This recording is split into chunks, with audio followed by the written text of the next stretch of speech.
The hunter asked Luo Wei, weren't they brothers who fought side by side until the end? Why did Luo Wei treat him that way? Didn't he remember what happened when it all began? When monsters appeared from spatial rifts everywhere, wreaking havoc. Later, these rifts were called dungeons. Those who ever came into contact with them gained mystical powers, class abilities. So they formed a class squad to conquer these dungeons. They advanced successfully. They even managed to conquer the most dangerous hidden SSS ranked dungeon. Lu Wei said that this was precisely why he had to be eliminated. He had become uncontrollable. Powerful owners of class abilities can easily violate the kingdom's orders. Hunter, you have even reached the SSS rank, the most dangerous enemy of all. The strongest abilities must remain in the hands of the royal family. Only then can the kingdom live in stability. The young man cried out, "Does Luo Wei justify the fact that he slaughtered his entire family and comrades?" Luo Wei said that he had modified his armor a long time ago. The explosion caused dangerous poison to be injected directly into his wounds. After the SSS rank battle, the young man hardly had the strength to resist the poison. Luo Wei said that he, in turn, had gathered an entire army to pay his last respects to the deceased. The young man thought, could these really be brothers for life? Laughter, and nothing more. The hidden skill, Reflected World, meets the activation conditions. This perfect skill reverses everything. The young man closed his eyes and lost consciousness. His body sank deeper and deeper into the water. Decades passed. The bank of a turbulent river. Young people on the riverbank threw a rope over a tree branch and tied him to the end of it, hanging him upside down. One of the bullies said that this scoundrel was pretending to be dead. The villain told the victim that he hated his face. The leader of the bullies ordered his henchmen to lower the boy into the water again. The bound young man said that he was not pretending. He was really very ill. The bullies loosened the rope, and the young man's head ended up in the water. The leader said that this time they should hold him under longer. If he pretended again, they should teach him a lesson. The young man began to suffocate underwater. He couldn't even call for help. Why was this happening? The young man didn't understand why it was always him. He thought he heard a strange sound. Another young man appeared on the riverbank and shouted, demanding that these people stop immediately. After all, this guy could really die. The villain turned around and said that in that case, he could heal himself. He was a bard after all, although that clearly didn't help him much. The villain approached the young man and said he was a hypocrite. After all, he was the one who led them to this victim. So, if anything happened, this death would be on his hands too. The young man was outraged. The villain asked if maybe he wanted to swim too. Could it be that Vitya's toy had developed a mind of its own? The bully swung his arm and was about to hit the frightened young man. However, something incredible happened. The water in the river trembled and began to disappear somewhere. Those present were frightened and shouted that it was an underground passage. But where did it come from? The bullies let go of the rope and started to run away, shouting that a new underground passage had opened up. The young man saw that the victim was still tied up and his head was still in the water. The young man thought that he had no time to think. He had to save the victim. He rushed to help. The young man tried to untie the ropes, but at that moment, monsters began to emerge from the crevice. However, for some reason, the ropes would not budge. The young man turned around in fear. An armed and aggressive monster was already nearby. At the last moment, he managed to loosen the ropes, and the bound man jumped to his feet and resisted the monsters. The young man activated the glacial effect skill and used it against the approaching monsters. The system reported that the man had used basic healing on a minor demon. The application was unsuccessful. The targets had already recovered. His friend asked what this guy was doing. Why was he healing a monster? The young man opened the system window and obtained information about the character. It was Yun Che, who had the Bard class. The guy was extremely surprised. Was he really Yun Che, using a healing spell? The young man felt that this was not his body. Usually, when someone touches the dungeon, they connect to the system and are assigned to a random class that cannot be changed. Then, thanks to the dungeon, they become stronger, acquiring abilities corresponding to their class.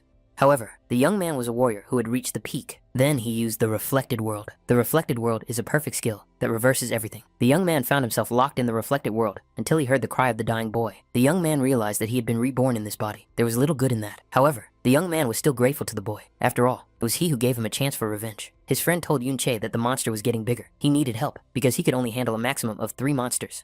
Yun Che understood that his current body was too weak. Even these pathetic monsters were beyond his capabilities. He couldn't even run as fast as they could. Yun Che currently possessed weak and useless skills.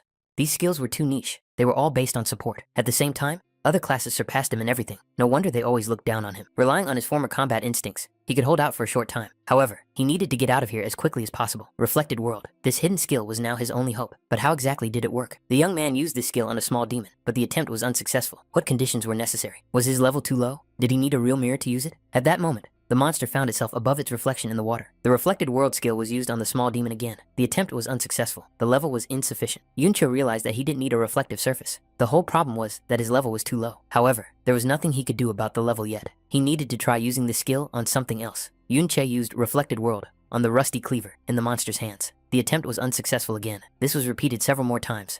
His friend told Yun Che to stop playing around with his useless skill. He could no longer hold off the monsters on his own. A huge monster appeared before the young people. The Vicious Lord, a level 10 monster. It was a demon born from decades of resentment on the battlefield. The guy holding back the onslaught thought it was the end for them. You need to be at least level 10 to deal with such an elite monster. The number of monsters emerging from the dungeon was increasing exponentially. Yun Che used the skill, Reflected World, on the pebbles by the roadside. The result was unsuccessful. The level was insufficient.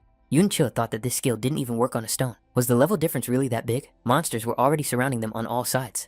Yunche used Reflected World on Chaoju's barrier. The result was unsuccessful again. The skill could not be applied to other people's abilities. Yunche thought he seemed to understand everything. He needed to apply this skill to his own abilities. Reflected World was applied to Yunche's Entangling Vines skill. The young man used Chaos Spikes in its reflected form. The armed monster swung its cleaver at Qiaoji. Yunche delivered a powerful punch to the monster's jaw. The huge monster flew to the side and was deactivated. Qiaoju was unharmed.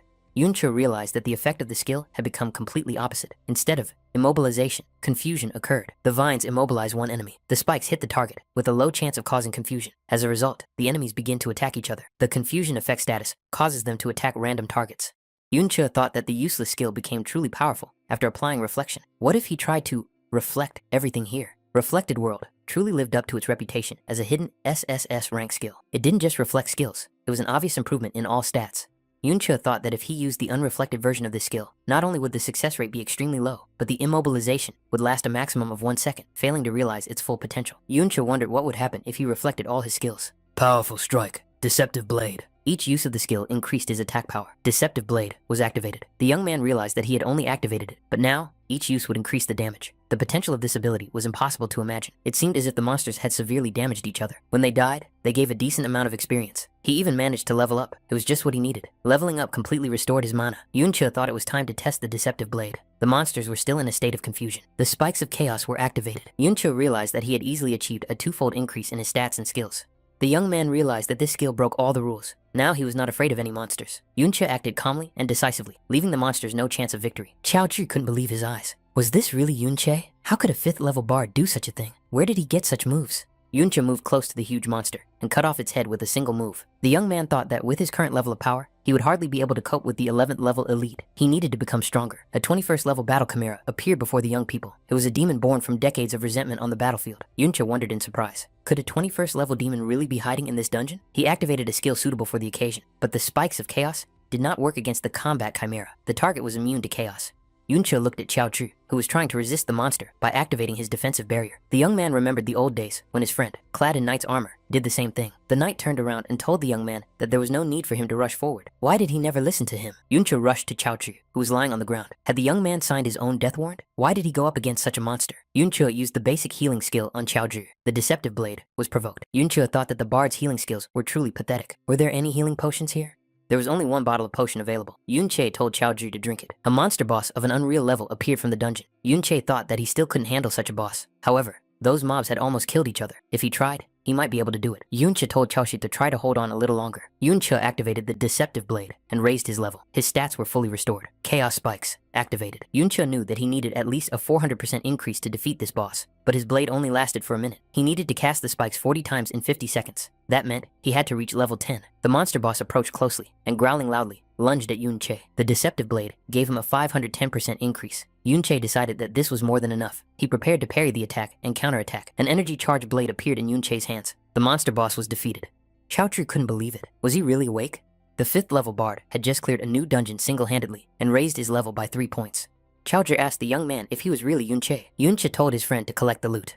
Qiaoju wondered how Yunche had suddenly become so strong. Yunche asked his friend what his relationship with Qiao Benben was. Qiaoju asked in surprise how Yunche knew his great-grandfather's nickname. Yunche wondered if he was really standing in front of Qiao Benben's great-grandson. Yunche wondered if that child with the smug face was this guy's great-grandfather. The young man thought, hadn't Luo Wei destroyed everyone he knew? Yunche wanted to ask something about his great-grandfather, but Qiaoju said he didn't want to talk about it now. He asked Yunche not to humiliate him. The young man was very surprised. Qiaoju wondered if Yunche had been hiding his true strength all this time. Qiaoju said it was time for them to go to school. Tomorrow, there was a field trip to the Modern History Memorial Hall. They couldn't skip it. Yunche thought that now was not the time to hide his identity. If Qiaoju started digging deeper, he might begin to suspect something. The Modern History Memorial Hall. Yunche thought that there might be records there of what had happened in the world after his death. The students traveled in an orderly fashion on public transportation to the Memorial Hall for a tour. Looking out the tram window, Yunche thought that everything in the world was different now. Everything had changed dramatically. Who would have thought back then that in the future, discoveries from the underground would be used as fuel for transportation? All of this was new to Yunche, although he had seen some of these innovations back then, in the dungeons. However, the young man believed that only items dropped by monsters could be taken from there. An epic ring made of chimera bone. It was created from the rib of a combat chimera and allowed the owner to attach the chimera's limb to their body. Yunche understood that such equipment and skill books could be stored in the inventory. They could be bought and sold outside the dungeons. But if some items cannot be placed in the inventory, then after defeating the Lord, they should disappear from the battlefield along with the dungeon. Yunche wondered with surprise what had happened to the world after he died. The tour guide told the young people that before them stood the greatest ruler of the kingdom, the king who had put an end to the terror of the dungeons. His name was Luo Wei. As many of the students knew, it was here that the legendary uprising took place more than 50 years ago. In those days, the kingdom suffered greatly from dungeon invasions, especially after the appearance of the most terrible of them all, the SSS rank dungeon. Everyone lived in fear. It was the ruler Luo Wei who led the army into battle and spearheaded the liberation mission. Despite enormous losses, he finally conquered this terrifying dungeon. But suddenly, it turned out that they were facing a carefully planned uprising. As everyone knows, Yunche was behind this plan. He was the one whom the ruler trusted unconditionally, the one who turned out to be an ungrateful traitor. Yunche understood how they had turned everything upside down here. Yunche knew who had actually cleared the dungeon. It was those whom Luo Wei had ambushed. The teacher said that they could not even imagine the pain the king felt after such betrayal. However, the ruler, overcoming everything, bravely entered the battle, and in the end, thanks to the help of the hero Ding Kun, successfully suppressed the rebellion. Yunche thought that he did not remember such a name.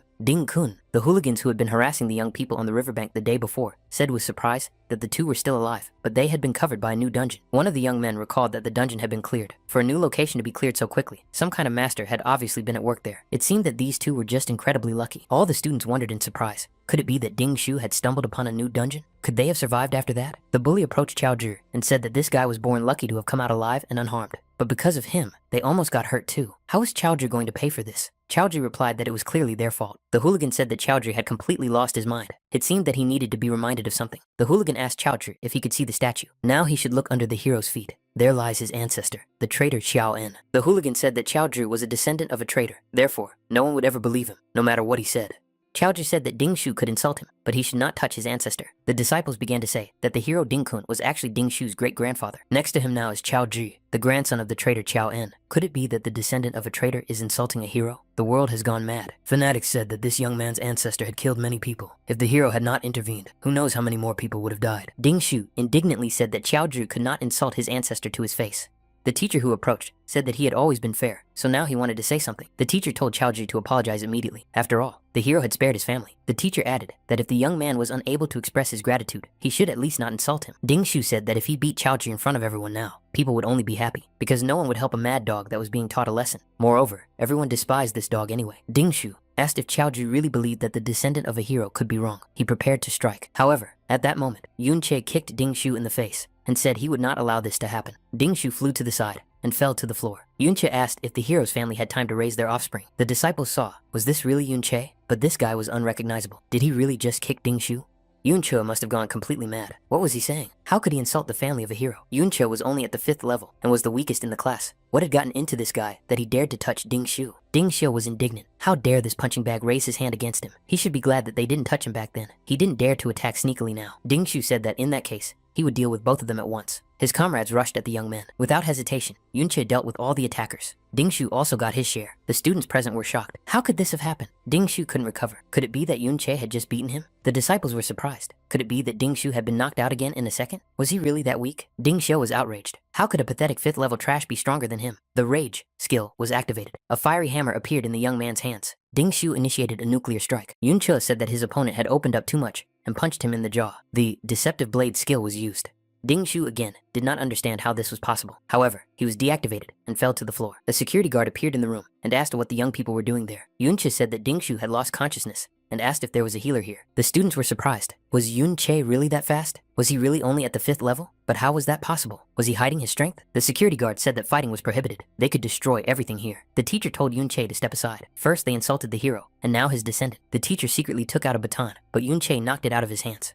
Yunche told the teacher not to waste his breath. The teacher talks about justice, but he only listened to Ding Shu's version of the story. Does he want to curry favor with his family? The teacher replied that the young man was talking nonsense. Seeing the ring on Yunche's finger, the teacher was surprised. What kind of equipment was this? Although he did not use his full strength, the young man had effectively blocked his attack. Yunche said that it was nothing personal. He was just stating a fact. He did not believe that the teacher was capable of such a thing. The teacher said he would handle this conflict according to all existing rules. Where could Yunche have gotten this equipment? What else did he have in store? Yunche thought that even though it was epic equipment, it was still dropped by a 21st level lord. Yunche said that as punishment, the teacher could expel them from this pavilion. Chao Chu followed his friend to the exit. He was surprised. Could Yunche really block even the teacher's attack? How could a student be capable of such a thing? The teacher said that Ding Shu needed to be healed urgently. The young men left the pavilion. Yunche thought that it turned out that no one had survived. Ben had been destroyed by this so-called hero. Yunche looked at Chaozu and thought that now he could ask him anything. He would answer without hesitation. Yunche asked his friend to tell him about this hero, Ding-kun. Chaozu said he wasn't sure if he remembered everything correctly. Ding-kun seemed to have known about the great villain Yunche's conspiracy from the very beginning and had set up an ambush near the dungeon to help the ruler. In this way, they managed to put an end to the rebellion. Yunche was surprised when he heard about the ambush near the dungeon. He had completely different memories. Chaozu added that the hero Ding-kun had been determined since childhood to end the crisis caused by the dungeons and had trained hard for this. After receiving a promotion from the king, he fought year-round to save the world. For example, he participated in the battle at Winterfell. Yunche recalled how he personally dealt with all the monsters in that battle. Yunche inquired about the sword that the statue was currently holding. Chaozu said that it was first-class equipment. It is said that it was with this sword that the hero destroyed the traitor Yunche. Yunche thought that he had not only taken the honors and glory, but also his sword. The young man decided to start with his head. The events unfold behind the wall of the Ding family estate. One of the young men looked back and saw two strangers. Yunche thought that this guy was very vigilant. He was a bandit with the reconnaissance skill. Chaozu told his friend that they needed to leave. There were too many guards here, so even if they managed to blend into the crowd, they would be finished as soon as Ding returned. Yunche, of course, wanted to finish off this hero Ding-kun. However, according to Chaozu, he had been in a high-level dungeon for a long time. In his previous life, Yunche could enter and exit dungeons at will. However, such areas are guarded, and one can only enter them with a special pass. Yunche believed that the Ding Shu family must have such a pass. Yunche asked Chaozu why he needed so many guards. Wasn't that a bit much for one of a dozen offspring? Chaozu reminded him that these were the descendants of a hero. They even had their own dungeon. The young man noted that low-level dungeons had long been sold and bought privately. Didn't Yunche know that? Those who did not have such power could not even imagine such a thing. Chaozu added that Ding Shu usually has guards with him at all times to deal with monsters and raise his level. However, ordinary students can only fight monsters as part of school practice, and even then, they have to compete for all the points. Yunche said that the world had indeed changed. So, the richer and more influential a person is, the higher their level? Chaozu confirmed this. On average, graduates from ordinary schools have no more than level 20. Many of these people find themselves unable to connect their lives to the dungeon realm. They remain at the same level. If they manage to become miners or rangers in the dungeons, they can only reach about level 30 by middle age. Guards like the ones they had just seen could rub shoulders with the Ding Shu dungeon, so their level could be around 30. There are two ways to move up and gain access to the dungeons, and thus increase your level. Join the army, or take school exams to enter official organizations, such as a guild or the officer academy. Yunche thought, if you become stronger, will you need a pass? Chaozu said it would be better if they left this place. There is such a big difference in levels that even if you are an excellent fighter, you still won't be able to deal with the guards. Yunche thought that with his current strength, it would not be easy to destroy even this hero, not to mention the great ruler, Luo Wei, who was under constant protection. However, the skills of a level 30 scout usually have a small range. These include Eagle Eye, heightened hearing, and summoning the spirit of a mouse. They are not enough to cover the entire state. Moreover, this is not a dungeon where life is fraught with constant danger, so most of the guards are simply idling, so it won't be that difficult to sneak in. The guards are much more relaxed than the near-perfect intelligence in high-level dungeons. Chaozu said that even if they managed to get inside, they could be killed in such private dungeons, and no one would ever know. Yunche asked his friend if he didn't want to change his life. Chaozu replied that he did want to change it, but he could only do so if he joined the guild. Yunche asked what Chaozu could change if he got in. Since everyone considered him to be the great-grandson of the traitor Chao Yi, Yunche said that a person's fate is decided here and now. There's no point in leaving everything to chance, which may not even happen. Yunche added that he personally was not going to miss out on the dungeon that was right under his nose. Chaozu could decide for himself whether to go to the dungeon or not. Yunche wondered if Ben's descendant would make the same choice as him. Chaozu thought that he couldn't let his friend go into the dungeon alone. Yunche said that they needed to be quiet and thought that there were no signs of the reconnaissance skill here. Yunche grabbed Chaozu by the collar and said that they would move as quietly as possible. The young men chose their moment and moved easily, remaining unnoticed. Chaozu couldn't believe it. At the edge of the forest, the scouts discovered what was literally a private dungeon. The dungeon contained zombies of various levels. These zombies posed no danger to the young people. Yunche concluded that there weren't that many monsters here. Apparently, the Ding family often organized cleanups here. Yunche told his friend that there were only 2 small monsters here, so the guy could take action. Chaozu was frightened. Did he really have to fight them? He definitely couldn't defeat them. Chaozu approached the monsters and activated his unique abilities, using a protective barrier. The young man said that he had trusted his friend, and now he was left to deal with the situation alone. Chaozu continued to defend himself from the monsters' attacks, using his energy shield. The young man said that he shouldn't have come here, and that he'd better go home. Yunche, watching from the sidelines, told Chaozu to start fighting already. How long could he just defend himself? Chaozu replied that he didn't even have a chance to fight off these monsters. Yunche said that he had everything under control, so Chaozu need not fear the consequences. The young man gathered his courage and attacked the monster. To his surprise, the monster flew backwards.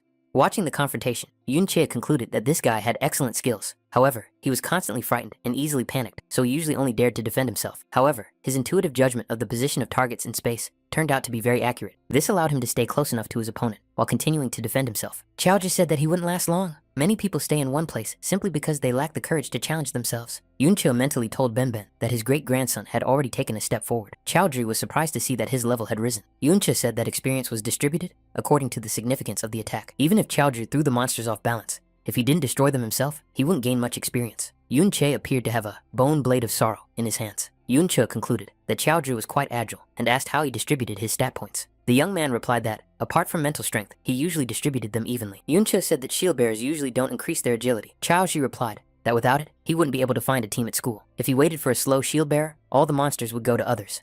Yunche noted that it was necessary to think about the long term. To level up after 60, certain requirements would have to be met. For example, the Bastion Fortress class requires 60 points of endurance and 90 points of defense. You can't just randomly distribute your stats. Chowdhury said that ordinary people can reach a maximum of level 40 in their entire lives. How could anyone even think about level 60 since it's S rank? Yunche said that from now on, Chowdhury could think about S rank. Yunche added that it was possible to plan for an even higher rank. It was time to plan for career growth. Yunche thought that, until then, he had only managed thanks to his hidden skill, Reflected World. If nothing unfair happened, then the Reflected World had a level, and it could be raised. Yunche began to do what he did best, destroy monsters in the dungeon. After a while, he asked how Chowdhury was feeling. The young man noticed that the blade skill had ended. This skill is powerful, but not suitable for long battles, just like his endurance. However, things are going faster than with a normal level increase. Now, he was 2 levels higher. Yunche received the information and concluded that destroying these monsters accumulated Reflected World experience. Now, it was necessary to collect the loot. The young people saw the Ding family's guards from a secluded spot in the dungeon. The guards were patrolling the area more and more frequently. Chowdhury said that there were already far fewer monsters, but the risk would only increase if they continued on their way. Yunche thought his friend was right. When fighting monsters, one must avoid the attention of the guards, as well as calculate the bonuses and duration of the Deceptive Blade. This was quite difficult for him at the moment. Based on the skill book that had just appeared, it could be said that not all of the reflected skills were helpful in battle. The young man was still 30% short of leveling up. If his first level was so strong, then after leveling up, he would become even more powerful. If he destroyed the lord of this dungeon, he could immediately advance to the second level. However, not all dungeons would allow him to farm experience for the Reflected World. Yunche decided to go and see the lord of this place.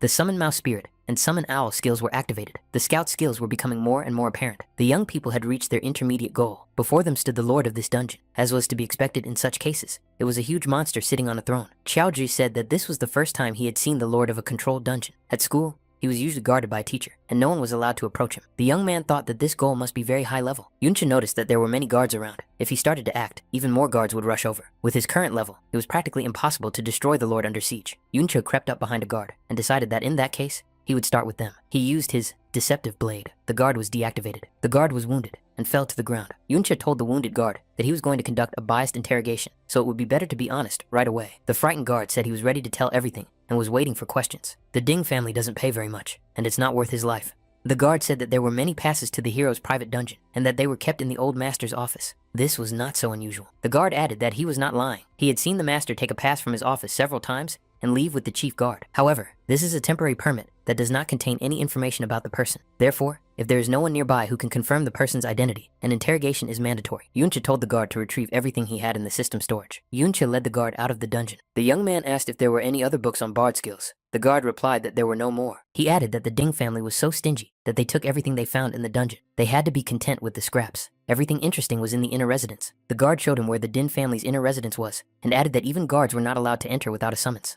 Since everyone in the Ding family, except for Ding Shu, who is still young, is level 30 or above and has first-class equipment, they do not need security. Yunche asked if he could get a pass to enter the house. The guard said that it was not possible at the moment because the owner was inside. After studying the information, Yunche determined that the mustachioed man in the inner residence was level 42. He couldn't handle him alone. The old master and the third head were both above level 50. However, they were not present at the moment. Yunche wondered if he had really decided to go to the residence to meet the head of the family, who was many levels above him. The guard had been deactivated and lost consciousness. Now he could be left behind without fear of him raising the alarm. Yunche told Chowdhury to stay here. The protagonist decided it would be better to simply lure him out. To control the lord, they use higher level chains. As long as he is alive, the dungeon does not disappear, and this can continue for a very long time. But at the same time, they also posted guards to watch over the locks on these chains. It was a kind of backup plan. However, such a safety net assumes that no one would even think of opening these locks. Yunche crept up behind the guard. Yunche plunged his blade into the guard's chest and killed him. The guards heard the noise and became alert. What could be happening there? Yunche decided that there was no better way to lure the lord out. The lord of the dungeon rose from his seat and began to break the chains. The guards were surprised. Why had they suddenly lost control of the lord? Outside the dungeon,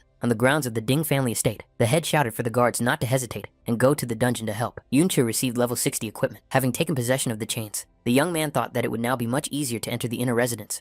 A car pulled up to the gate of the inner residence of the Ding family estate, and the assistant opened the door and greeted the second head and the young master. Ding Shu told Ding Hao, the second head of the Ding family, that there was no need to pick him up. Nothing serious had happened. It was just that Yun Che had gotten too big for his boots. Ding Hao replied that it was simply on his way. Mrs. Yun Sha got out of the car. She was also accompanied by security guards.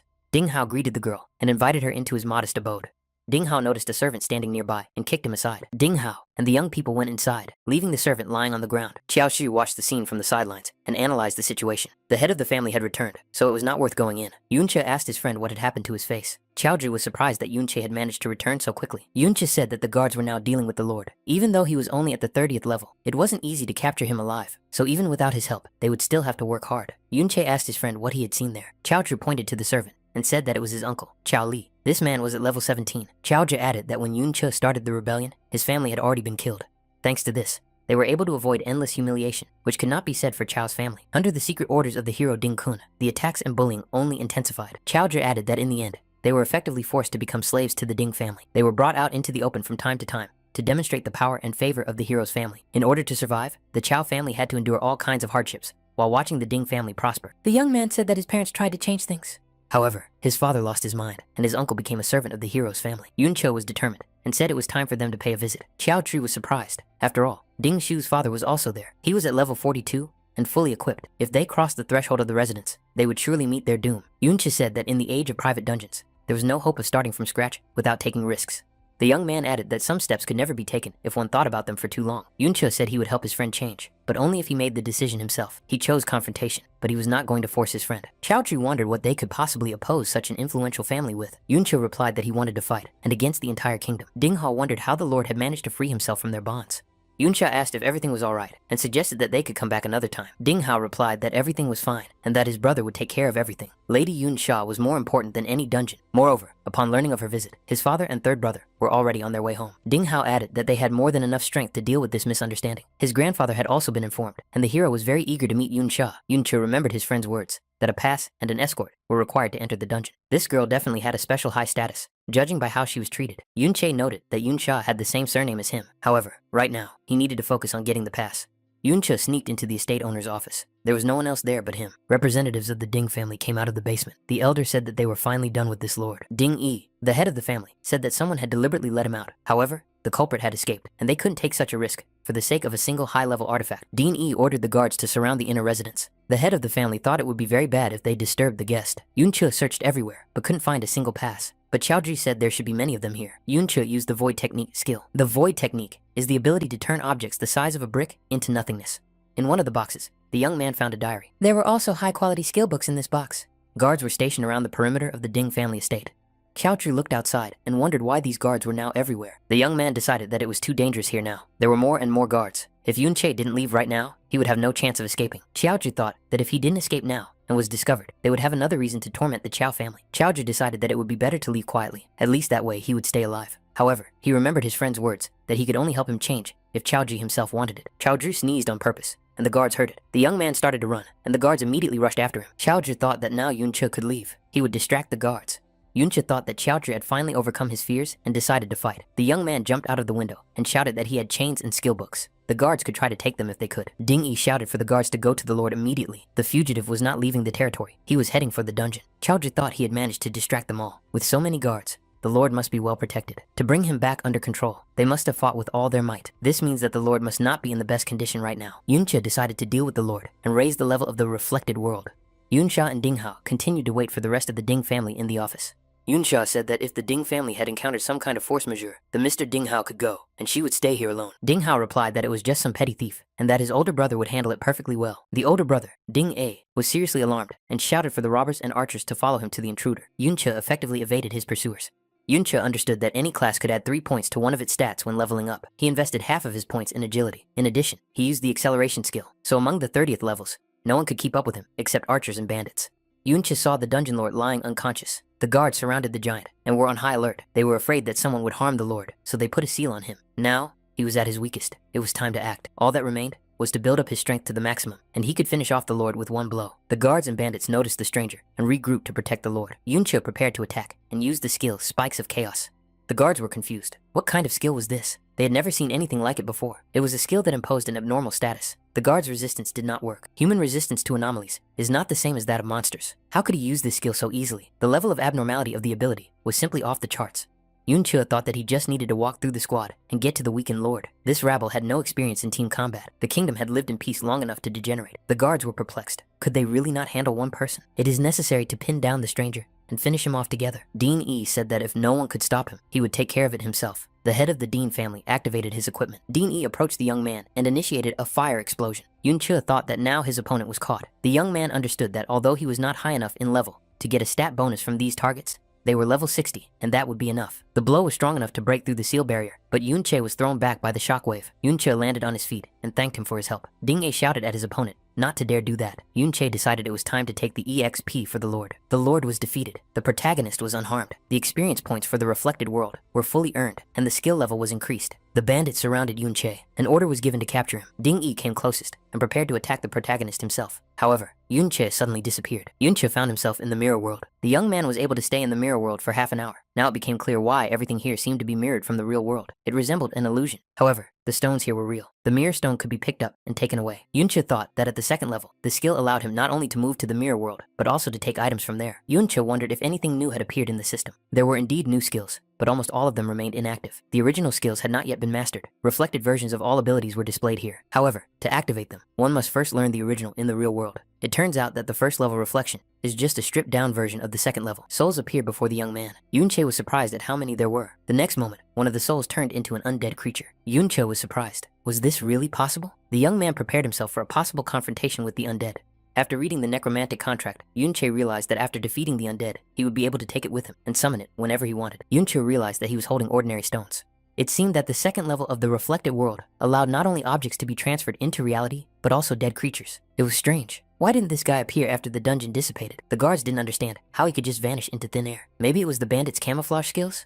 One of the bandits said that was impossible. Camouflage has visual effects and time limitations. It cannot make someone completely invisible. Ding E angrily asked what was going on here and why so many people had missed one guy. Dean E said that if the guards couldn't find him, then they would have to pay for the dungeon. At that moment, Yunche appeared out of nowhere. The system announced that the time for walking through the reflected world had expired. Yunche realized that he was returning to the same place from which he had disappeared. Were there really no other conditions? Dean E ordered the guards to arrest this man immediately. Yunche said there was no need to rush. After all, they had been chased hard. It was time to repay them in kind.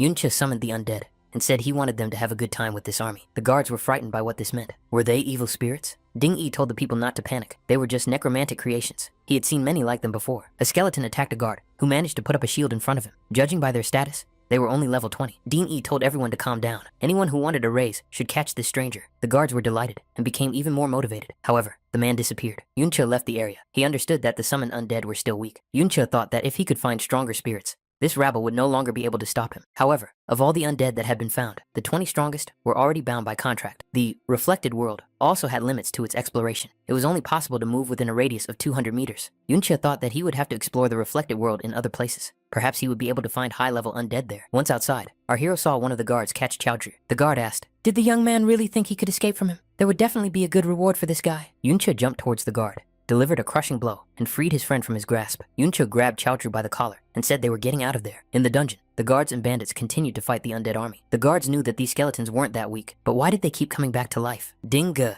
the third head of the Ding family, nicknamed Three Beards, said that they were summoned creatures. They would have to be destroyed several more times. In the inner residence, the old man asked, "Has Lady Yunsha already left?" Ding Hao apologized to his father and said that he was unable to stop her. The intruder acted too aggressively. He broke a window and flew out of the house screaming. They were unable to detain him. Ding Dan, the son of the hero, Ding Kun, the old master, asked, could the intruder really have made his way into the house? So not only did his son let him escape, but he doesn't even know what he looks like? Does he really think he is doing a good job after that? Ding Hao, without raising his head, said that it was his fault. Ding Hao said that Lady Yunsha had agreed to go to the hero's dungeon, so what had happened did not interfere with his grandfather's plans.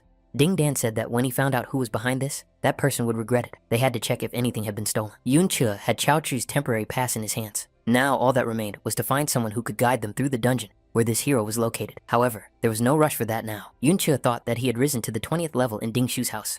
And although he had almost destroyed the ring, he had grabbed a dozen skill books from their collection. Bards mainly have support skills. These skills can be used to accumulate stats. Yun-che believed that soon he would be able to crush opponents of his level with stats alone. The armor of the Wicked Knight would also come in handy soon. But the most important thing was that Yun-che was able to raise the level of the reflected world. His combat power had greatly increased thanks to the contract with the undead, which was possible at the new level. However, that was not enough. Judging by the equipment on that statue, the hero was at least an S-class berserker. He needed to make a contract with undead of at least the same level and rise to at least level 50 before he could finish him off. Chaoji asked, "Won't they find us?"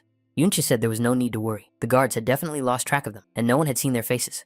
Yuncha thought that Chaoji was still worried about his safety. At his age, that was natural. The protagonist asked his friend if there was a dungeon nearby where someone very powerful had died. He needed a high-level dungeon to level up. Chaoji thought for a moment and said that there was such a place nearby. However, the problem was that it was located in a school, and they had no chance of getting in. Yun-che thought that in that case, they would have to take unconventional measures. In a private residence, the man received a rare purple skill book and asked in surprise, "Is this all for him?" He thought that Yun-che really did have someone influential behind him. The teacher said that the time and order of use of the school dungeon were strictly regulated. There was nothing that could be done about it. However, there is one dungeon that was recently opened for future graduates. Lower grades are not allowed to go there. However, if we are talking about exceptionally outstanding students, then, on the recommendation of the teacher, they can be accepted into the team. The teacher said he would try to get the young people a place. Yun-che found himself in the right place. Those present discussed their plans for this dungeon. Someone said that this might be his last dungeon in his life. Some said that if it weren't for the hero, they wouldn't have had this opportunity. Yuncha thought that something was wrong with this dungeon. The teacher said that this was the Dungeon of Valor, gifted to the school by the hero Ding-kun.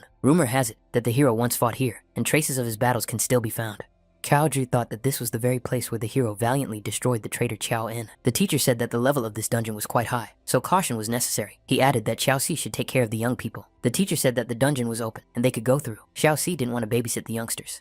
Xiao Si said that it was a burden to drag these two along. Once they went inside, they had to follow him and not cause any trouble. Yuncha thought that this dungeon was no higher than level 40. In that case, why did he feel such great danger? The young people found themselves inside the Dungeon of Valor and moved along the set route. Xiao Si saw that Yunsha and Yunyin were now here. They weren't graduates either. Xiao Si said it would be great if Yunsha went with them. He would be over the moon if a girl accompanied him. The knight said that it never hurts to dream. However, this girl was from the highest league, above level 30. They would have to beg the girls to take them with them. The knight said that Xiao Si definitely didn't belong in their ranks. The young man admitted that he knew that. Yunsha walked past our hero, and he recognized her. She was the guest from the Ding family's house. But what did she want from him? Yuncha suggested that Yunsha might know the guy who owned this body, or had come to stand up for Ding Shu. Yunsha told the young man that she had seen him the day before in the memorial hall. He was a good fighter, and he had a very recognizable voice. Yunsha thought that this girl had just come to talk to him. Yunsha said that his voice was easy to recognize, even among the sounds of breaking glass. Yunche thought that the girl recognized him from the 2 words he shouted the day before. She added that they would go on a reconnaissance mission today. Yunche thought that she had recognized him, but didn't give him away. Instead, she just told him. Was this a warning? The young man thought that Ding Shu might also recognize their voices.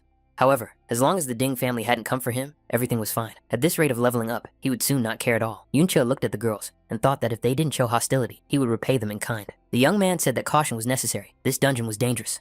Yunsha said that she also felt something similar, although with her level, that shouldn't be the case. In any case, she thanked him for the warning. Those present were surprised. Was this really Yunsha? She was usually so cold. Why was she talking to this guy like that? The young people asked Yunche how he knew Yunsha. Were they close? Could he introduce them? Yunche apologized and said it was time for them to go. They would go alone. The young people were surprised. Were they really going to go alone? After all, the weakest monsters here were level 20. Xiao Si said to let them go. If this guy was friends with Yunsha, then his level was far from low. The young people were surprised. After all, Teacher Li had told them to keep an eye on them. Xiao Si told them not to forget why they were here. The fewer people who knew about this place, the better. After all, he didn't want to share these precious crystals with anyone else. Besides, everyone had signal flares. Xiao Si didn't understand why this mediocre boy was talking to Yunsha. Such self-confidence deserved to be destroyed. A young man appeared at the entrance to the dungeon. He ran up to the teachers. The man asked what Ding Shu was doing here. Ding Shu asked if the team had just gone inside. The teacher confirmed this and asked what the young man wanted. Ding Hao told Ding Shu not to blame them, just because they attacked him in the memorial hall. He didn't have time for childish squabbles. Ding Shu said that they were the ones who broke into their house. He recognized their voices. Ding Yi said that if these intruders could easily escape his guards, they were unlikely to be ordinary schoolchildren. Ding Yi added that Ding Shu had to prove that these schoolchildren were stronger than a dozen guards. Otherwise, he couldn't support him. Dean Dan said that this was the end of the matter. They were busy with important matters and should not be disturbed. Ding Shu said that Yuncha and Chaoji had gone inside. He needed to enter the underground cave. Yuncha used his skills to fight the monsters. Chaoji shouted approvingly. Another monster was defeated. The deceptive blade played an important role in this. Chaoji checked the information and said that he had also leveled up a little. Yuncha thought that among the skill books he had expropriated from the Ding family, there were 2 excellent skills, Surrounding Shield and Encouraging Shout. Chaoji could now use them too. The monsters here were not weak. However, with these skills, it would be much easier. The young man thought that, according to that teacher, a rare mob the obsidian monster, lived in this dungeon. If he was lucky, this monster could drop the support skill, Gravitational Pull. It was one of the skills of the reflected world. However, there are not only obsidian monsters here, but also undead creatures. This will help find the place where all these powerful fighters died. Their souls must be near the place of their death. Looking down from the cliff, the young man saw something strange below. What kind of monsters are these? Below was a canyon of crystal columns. Yuncha wondered, could all these obsidian monsters be moving in a group? They had traveled at least a kilometer, which was beyond the usual range of movement for monsters. Could this be the wandering type? Wandering types are rare dungeon monsters that do not have a permanent habitat and are constantly on the move. They are much stronger than ordinary monsters. In the past, when humans were weaker, an encounter with a wandering type meant a bloody battle. They could also venture outside of dungeons. This led to inevitable disasters. However, defeating these high-risk creatures meant gaining a large amount of experience and better loot than from ordinary monsters. Yuncha decided to start with an experiment and used his continuous regeneration skill. Mana beams were applied. However, the obsidian monsters attacked too quickly. Yuncha was wounded. The young man understood that even at super speed, he could not dodge all the attacks. His defense and HP were too low. If it weren't for Chaoji's shields, he would already be dead. Yuncha activated the undead summon. There was no way around it. However, even the undead couldn't cope. Fortunately for our hero, the monsters were quite slow. The young man managed to retreat. To defeat these monsters, Yunche knew he would have to rely on Chaoji's help. The young people came to an area with low-level monsters. Yunche decided to farm them to level up his friend. In team combat, the shield bearer is the key to survival. He holds the main line of defense. Everyone else hides behind him, which allows for better damage distribution. Chaoji transferred all his points to defense. In addition, he now had armor from the Ding family guard. Now, he at least possessed the most important characteristics of a shield bearer. He could already withstand level 20 attacks. Yuncha began to give instructions. Chaoji must shift his center of gravity and stand firmly on his feet. The shield should be held at an angle toward the attack. Chaoji followed all the instructions. Chaoji noticed that his stamina was now decreasing more slowly than before. Yunche told his friend not to get distracted. The monster was still attacking. Chaoji lost his footing and flew backwards. Yunche attacked the obsidian monster to help his friend. Yuncha said that they must not lose concentration and must be prepared for subsequent attacks. They must not swing their shields carelessly, otherwise they would be open to their opponent's blows. They must remain alert, but their bodies must move freely. You only need to tense up when defending. But in general, the young man should continue in the same vein. Yunche added that he was always behind. A shield bearer must always keep one eye on his teammates behind him. Chaoji said that he would listen to all of his mentor's recommendations. Yunche reminded him that when the difference in stats is small, skill determines the winner. After a while, the obsidian monster was destroyed. Chaoji said that he had succeeded. Yunche thought that now this guy would fight with more confidence, which meant he would get more experience points.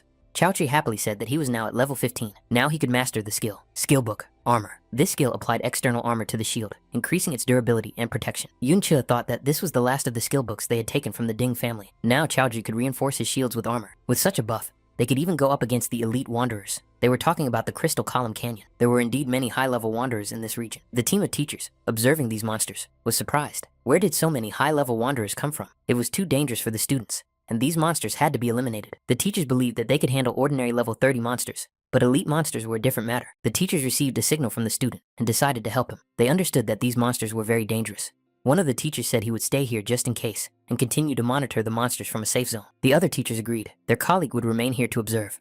If the rescue mission encountered the wanderers, 2 teachers would hardly be able to cope. The support of the majority was needed. Yuncha told the teachers who had arrived that the monsters were not very fast. Besides, they had not been detected yet. If they kept their distance and just observed, everything would be fine, so they could go with peace of mind. The teachers warned that these monsters are extremely dangerous and that it is impossible to act alone. The young people should stay in the shadows. If they were spotted by the monsters, there would be no escape from danger. However, our hero was determined and believed that in the current situation, the monsters would not be able to escape him. Yuncha called on the undead for help, activated some of his skills, and the monster was finished. The young man believed that with each battle with the wandering ones, he was becoming more proficient in this class. However, when compared to his previous life, things were, of course, much worse. Now, with his reflected skills, he could raise his ATK quite well, but the bard's basic attack structure was still low. It would be nice to improve it. Yuncha understood that rare elite monsters gave a lot of experience. In addition, they left behind some good loot. The protagonist got a decent weapon that increased his attack power. It was the crystal sword. It compensated for his lack of basic ATK. Yuncha decided that it would be much easier to fight now. The young man regretted that the monster did not drop the book, Gravitational Attraction. It seemed that the chance of it dropping was very slim. Our hero decided that it would be nice to meet more wanderers. The teacher looked in Yunche's direction and thought, because that was where the call for help had come from. But this time, it was a special signal that only the team of teachers had. The squad discovered a huge number of wanderers. But why were there so many of them here? Yuncha was surprised. Something was wrong with these monsters. One of the teachers said that it wasn't clear yet. However, the main thing was to rescue their comrades.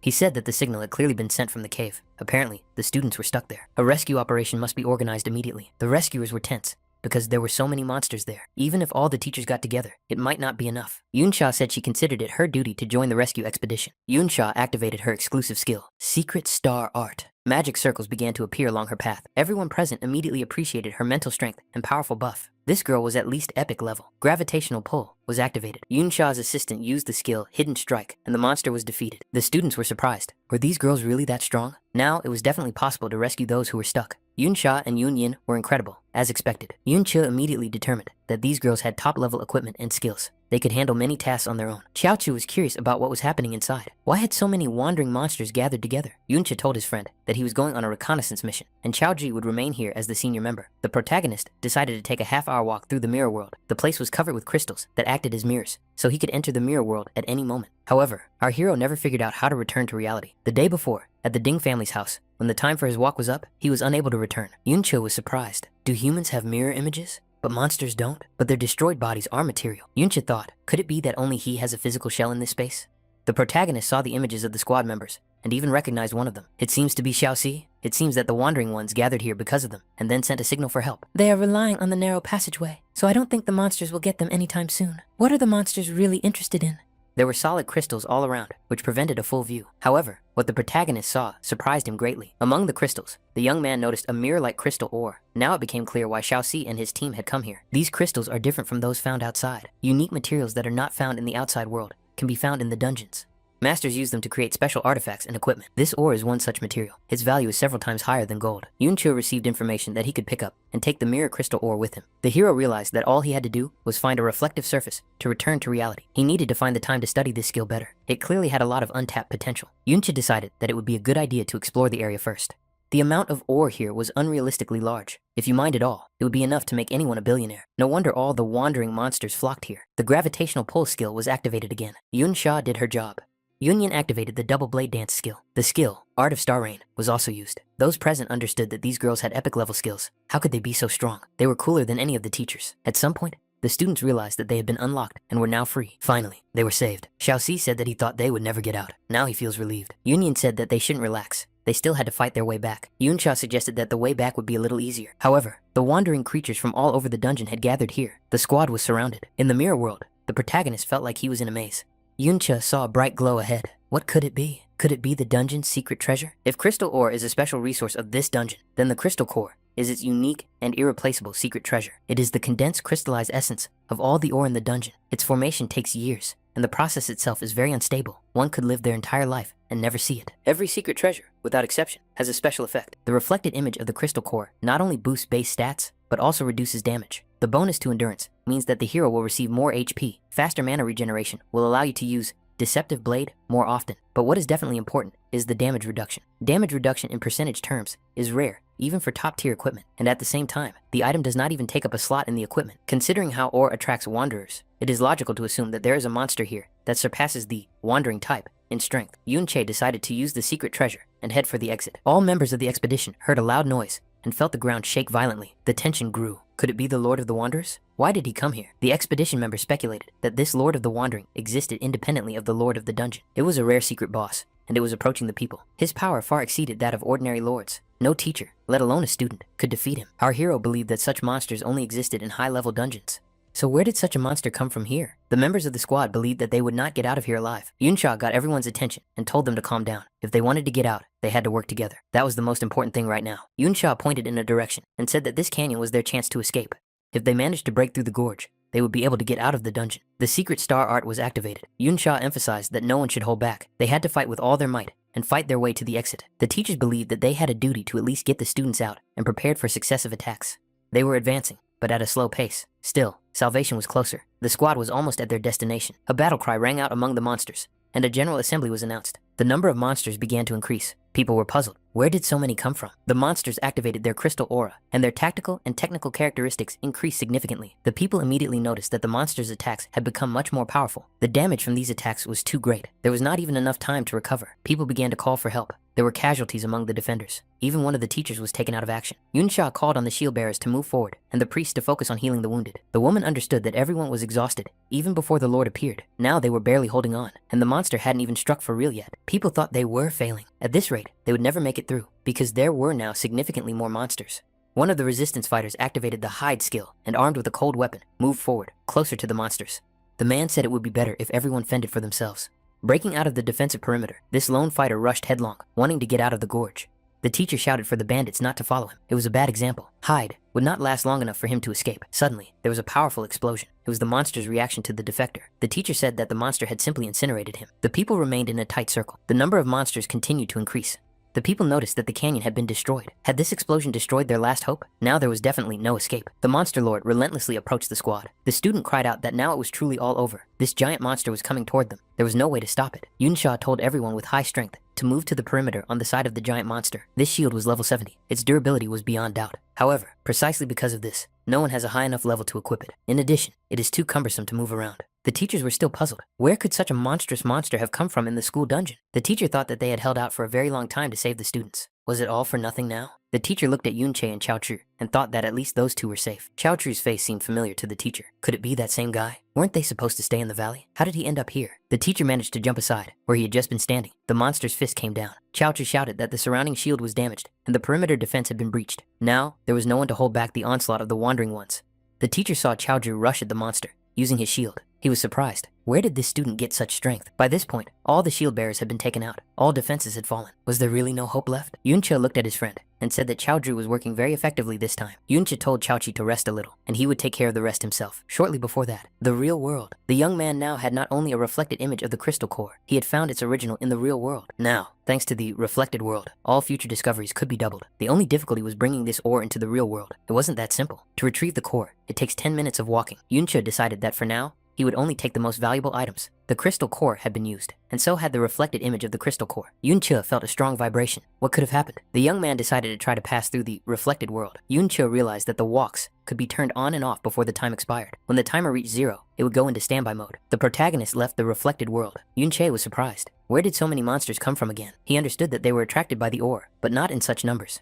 It seemed that it was the Lord of the Wandering who had been exuding that dangerous aura from the very beginning. Chaozu and the others might be in danger. If you can enter and leave the reflected world at any time, it would be convenient to bypass all these monsters by using the teleportation to the reflected world. Now our hero was at level 24. A TK can be increased threefold. However, to fight the Lord of the Wandering Ones, who is stronger than other ordinary bosses, you need at least level 30, but even that is not enough. Yuncha found himself in the mirror world again and saw the images of the same people hiding behind a huge shield. After covering the necessary distance, the protagonist left the reflected world again. Yuncha noted that Chao Ji had done a great job this time as well. Yuncha asked the students and their mentors if anyone had support skills. He needed buffs to be ready to fight the Wandering Ones. Yunsha activated the Secret Star Art skill. Chao Ji activated the skill Surrounding Shield. The protagonist's mental strength increased, and his ATK rose by 20%. Yuncha thought that although the number of monsters was overwhelming, after using the core, his HP increased several times, and there was an increase in resistance to optical and electrical damage, so nothing threatened him. If these monsters were susceptible to chaos, it would be much easier to destroy them. The students were surprised. Wasn't Bard written in this man's status bar? Where did he get such high ATK, and what were these skills?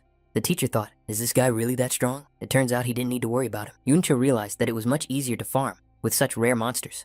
Yunsha thought he was just a cheeky boy, but his strength exceeded all her expectations. One of the teachers said that this guy was definitely being sponsored and mentored by someone from outside. Otherwise, where did he get such power? Another teacher added that he had seen this guy before. He was just an ordinary student, nothing more. Everyone present noticed that the giant monster was preparing to strike again. Things were looking bad. The monster did indeed attack. Under the impact of shockwaves and light waves, the young people were forced to retreat temporarily. Yunsha thought that even now, he would not be able to withstand this attack. As soon as the monster got closer, these shields would not be able to protect the people. At some point, the number of monsters decreased significantly. The teacher said that there was now an opportunity to break through to another exit. If they let the lore get too close, it would be too late. They couldn't delay. No matter how strong this guy was, he couldn't defeat the boss alone. The teacher noted that these shields were very difficult to move. If they left their protection, everyone would be exposed to the attacks of the Lord of the Wandering Ones. Those present agreed. If they started moving, they would become easy targets. The shields were too heavy and could only be moved by putting them in the inventory. Yunsha said he would take on this task. The young man added that he would attack the monster and provoke it, while the others would use the moment to escape. Yunsha thought that if they didn't deal with this lord, it would gather monsters from all over the dungeon and might go out into the outside world. All previous cataclysms had been caused by wandering lords. Yunsha declared that he would stay here and destroy this lord. Yunsha distracted the monster, and everyone else took the opportunity to flee. They understood that no matter how strong this guy was, with so many monsters, his stamina would quickly be depleted. The teacher said that the faster they got out, the sooner the student would be able to leave. A colleague noticed that the guy seemed to have said he was going to destroy the lord. The teacher added that the young man just wanted to reassure them. Everyone talks like that about the wandering one. Xiaozhi thought that he was still useless. At times like this, All he could do was run. Yunche was left alone with the monster. Yunche tried to get closer to the monster, maneuvering through the reflected world. However, his efforts were futile. The Lord's defense was too great. The damage Yunche inflicted was too weak. The monster recovered immediately. Yunche realized that he would have to break through to that point. The crystal on the monster's head was probably something like a heart, which meant it was its most vulnerable spot. However, the hero still didn't have enough power to attack. The student's buffs were coming to an end. Yunche thought that he needed to level up first. He looked at the monster and realized that it was aiming at the place where he could potentially appear. There was almost nothing left of the walk. Almost all the time was up. If he relied on it to dodge, it would end immediately. There were no more than 4 minutes left. Yunche thought that he could use the undead to cover himself now, but that would consume a lot of MP, and he wouldn't have enough to stack ATK later. Yunche decided it made sense to retreat and think about a plan. But why were Chaoju, Yunsha, and Yunyin here? Yunsha said that his friend had begged them. They had no choice but to come to his aid. Xiaoju said that he hadn't really begged them. It was just that there were fewer monsters now, and they had enough strength to escape. Yunsha thanked the girls and his friend. Yunsha noted that the boss was still dangerous. They were ready to cover the young man's retreat. The protagonist, waving his sword, said that there was no need. With their help, he could no longer hold back. Our hero finally reached level 30. Now his ATK was high enough. Yunsha was able to equip himself and don the armor of a fallen knight. It was a drop from the dungeon lord of the Ding family. Yunsha asked if the young man was going to attack that crystal. It was out of reach. It was too high. Yunsha thought that he finally had what he wanted so badly. Gravitational pull. This skill helps pull the target towards the user. Gravity push pulls the user toward the target. It's a skill that will pull the protagonist toward the target. Yunche said he had everything under control. Gravity push was activated. The young man found himself right next to the crystal. Yunche swung his sword, and the crystal was destroyed. The protagonist defeated the Lord of the Wandering. Chaoji said that Yunche was super strong. Yunyin admitted that he had indeed destroyed this monster single-handedly. Yunche noticed that 2 legendary items had fallen out of the monster. Yunsha noted that the monster was now falling and losing its balance. However, Yunche was still there, so caution was necessary. Yunche entered the cave that had formed. Was it really empty here? The young man thought he saw the remains of the Wandering Ones in front of him. It seemed that an even more powerful Lord of the Wandering Ones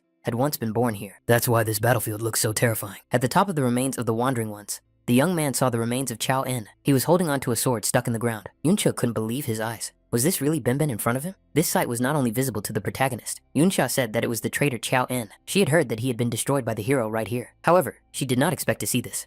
Yunsha realized that this was the same scene after a battle with countless casualties, but he was completely unlike a statue in a museum. No one was stepping on him. Xiaoji said that no one might believe him, but his great-grandfather was not a terrible person at all. The young man had read all the historical books about him since childhood, but whenever he came to the details of his life, the descriptions were too vague. However, he did find something. His great-grandfather constantly went to dungeons that were not appropriate for his level. Why would an S-rank professional with a level of 60 plus come to a low-level dungeon? Because this was where the Lord of the Wandering Ones was supposed to be born. He is a potential source of disaster, capable of summoning monsters from all over the dungeon into the outside world. In the past, the government simply did not have enough troops to defend against all the monsters roaming the dungeon. Therefore, they had to rely on a few powerful and responsible professionals who regularly cleared the dungeons of monsters. Chaoan was just such a person. He came here to prevent disaster. Chaochi said that everyone probably thought he had made it all up. His family also thought that he was just seeking psychological comfort, so they tried to find convenient information between the lines. Yunche said that he believed his friend and knew that this was exactly how it was. Chaoan was definitely a good person. Yunche remembered how Chaoan used to say that he didn't need a master. He considered himself very talented and said that he would soon surpass many others.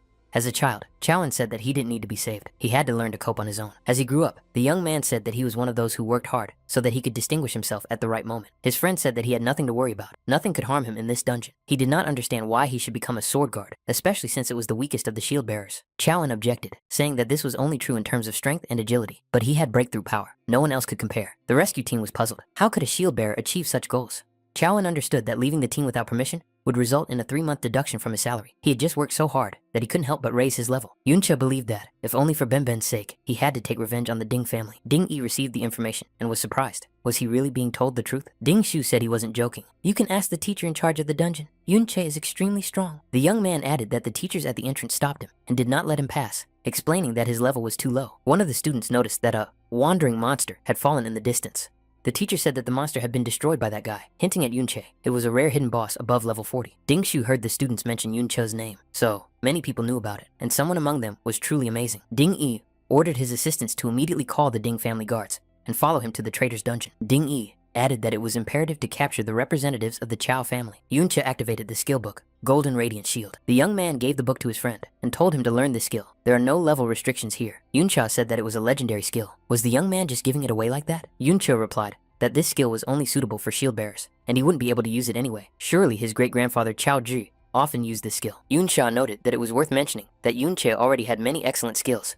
The girl added that his skills were sufficient, but she was still far from this guy's level. Take For example, the sudden appearance skill. You summon the undead. As far as she remembers, all summoned undead are the souls of the dead, and after death, they end up in the mirror world. Yuncha wondered if it was possible to summon Benben in that case. Yunyin said that Yunsha had to leave because she had an appointment. Yunsha admitted that she had stayed here too long, even though the most interesting part was just beginning. What would Yunche do now? And where had he gone for so long? Yuncha found himself back in the mirror world. The young man approached Benben and called out to him. He didn't think they would ever meet again. The young man said he regretted not being able to hear the answer. Yuncha acknowledged that Benben had become just a spirit, but he didn't want to fight him. Yuncha noticed that images appeared around him, like scenes from the future. The protagonist was surprised. Were these really Benben's memories? Yuncha decided that it reminded him of something. Ding-kun? He also didn't understand why Benben was going to attack him. The protagonist was forced to dodge his old friend's attacks. The young man thought that only old instincts remained in Benben's body. Yuncha decided he needed to leave. However, he couldn't do it. It was impossible to leave the reflected world in this area. Yuncha thought that this time, there was no way to avoid a fight. Dingshu and his uncle approached Xiaozhi. The man asked where Yuncha was now. Had he chickened out and run away? Dingu said that he would only get half the fun. Xiaozhi was, of course, surprised to see Dingshu here. The young man asked what they were doing here. Were they also training? Dingu told Xiaozhi not to pretend. Wasn't it him and his friend who broke into and robbed his house? Xiaozhi replied that he knew nothing, that they had made a mistake, that he had nothing to do with it. Dingshu said that he had heard everything and couldn't fail to recognize the voice.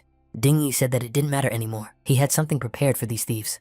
Xiao Tri was very surprised. Behind Ding Yi stood his relatives, the Chow family, his grandfather, grandmother, second cousin, and aunt. His mother was also there. The grandfather told his grandson to immediately kneel down and apologize to the hero's family. Xiaozhi must immediately ask the young master for forgiveness. Xiaozhi said he did not want to do that. His grandfather asked indignantly if he had forgotten what he had been taught since childhood. What should he do when he saw the Ding family kneel down? Xiaozhi asked his relatives, would his family remain their servants for the rest of their lives?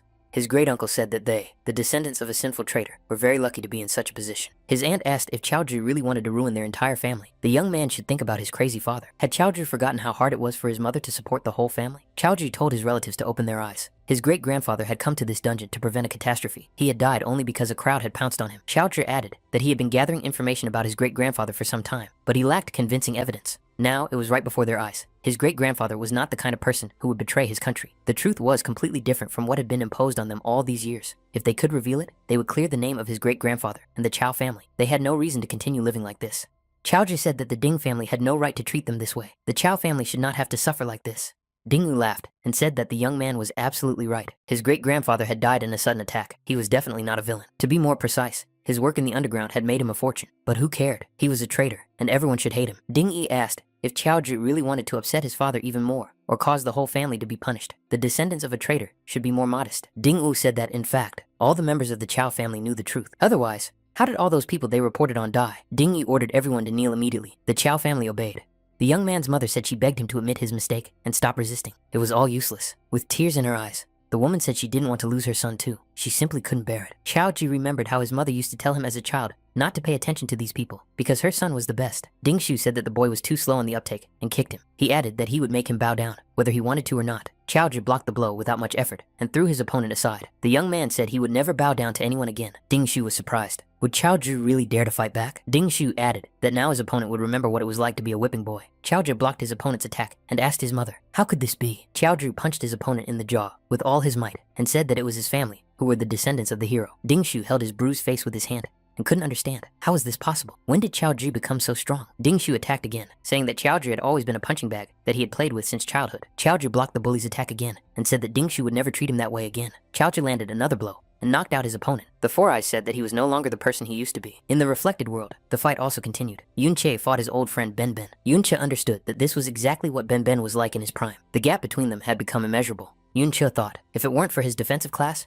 and the fact that his opponent was not himself, he would have been defeated instantly. However, all of Benben's fighting techniques had been taught to him by our hero. His weaknesses were firmly etched in Yunche's memory. Nevertheless, this was a level 60 defense. Even with his upgraded deceptive blade, the protagonist would hardly be able to inflict significant damage. Benben used the legendary skill, Golden Radiant Shield. Yunche thought that things were looking bad for him. In the real world, Xiaozhi continued to beat Ding Shu. Ding Yi was angry at his nephew because he couldn't even defeat this boy. Ding Wu approached Xiaozhi and said that his uncle would help his nephew. However, the young man activated the Golden Radiant Shield and told Ding Yi to watch closely. What kind of heroes are they? The Ding family is just a bunch of cowards who wouldn't dare to fight one-on-one. The Golden Hero Shield is a legendary skill. Its defensive capabilities do not depend solely on the characteristics of the defender. Provided that the attacks do not exceed twice the upper limit of what can be withstood, the shield is capable of repelling at least 10 attacks. However, this skill requires constant improvement. Even the slightest damage depletes its energy. After that, any 10 attacks can destroy it. Dean E destroyed the shield and asked what good it was.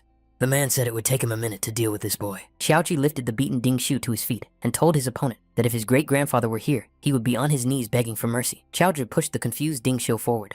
Ding Wu said that this young man's great-grandfather was a useless fool who lost his life in a low-level dungeon. Now, it was his great-grandson's turn. A member of the Ding family activated the gravity shock skill. The ground beneath their feet shook and turned into huge boulders. Ding Yi demanded that the young man kneel immediately. Despite his opponent's use of this skill, Chaozhi began coughing up blood, but he did not obey. Ding Yi approached the young man and said that he was extremely insolent. However, he wondered how he would be able to stand if his legs were cut off. Chaozhi's mother ran up and asked Ding Yi to spare her son because he had no idea what he was doing. The woman said that she was kneeling before him and was ready to do whatever he asked. Ding Yi warned that if Chaozhi did not kneel, he would have to deal with his mother. The villain added that there were enough people here to kill. Chaozhi shouted, demanding that Ding Yi stop immediately. The young man turned and looked at his relatives. They were frightened and indignant. Ding Yi saw someone from the other world. Qiao En appeared before everyone present. But how is that possible? Chaozhi's mother was surprised. Was it really her grandfather? The Qiao family members claimed that their famous relative had been resurrected, but that was impossible. How could someone who had died be brought back to life? The aunt said that it was not Qiao En, but an undead. Yuncha said that Ben was so humiliated that he had to escape from hell to teach everyone a lesson. Qiao En looked at Ding Yi and his entourage with interest. Ding Yi ordered his men not to delay in attacking this undead creature. The Ding family guards rushed to attack one man, but met with unprecedented resistance.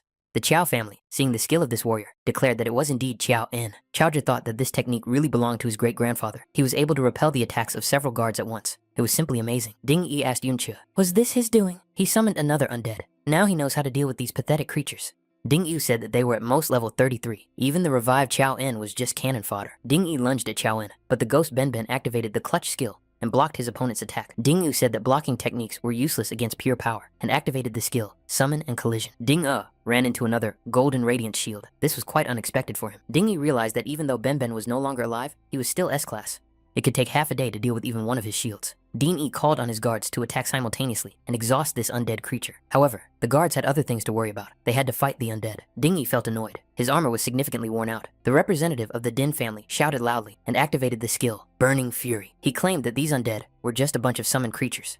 Ding Yi activated the skill Accumulated Strike and decided to attack the protagonist. He decided that if he destroyed the summoner, all the undead would disappear. Ding Yi announced that he had first-class artifacts given to him by his grandfather at his disposal. However, Yuncha easily dodged his opponent's attack. Ding Yi couldn't understand how this was possible. At that moment, the skill Tear Apart was activated. Yuncha disappeared and reappeared behind his opponent at the same moment. The protagonist plunged his sword into Ding Yi's back. Ding Yi sharply increased his speed, and Yuncha, unable to hold on, flew to the side. Ben also tried to catch up with Ding Yi. Xiao En and Yuncha attacked their opponent from both sides, not giving him a chance to recover. Ding Yi only had time to defend himself.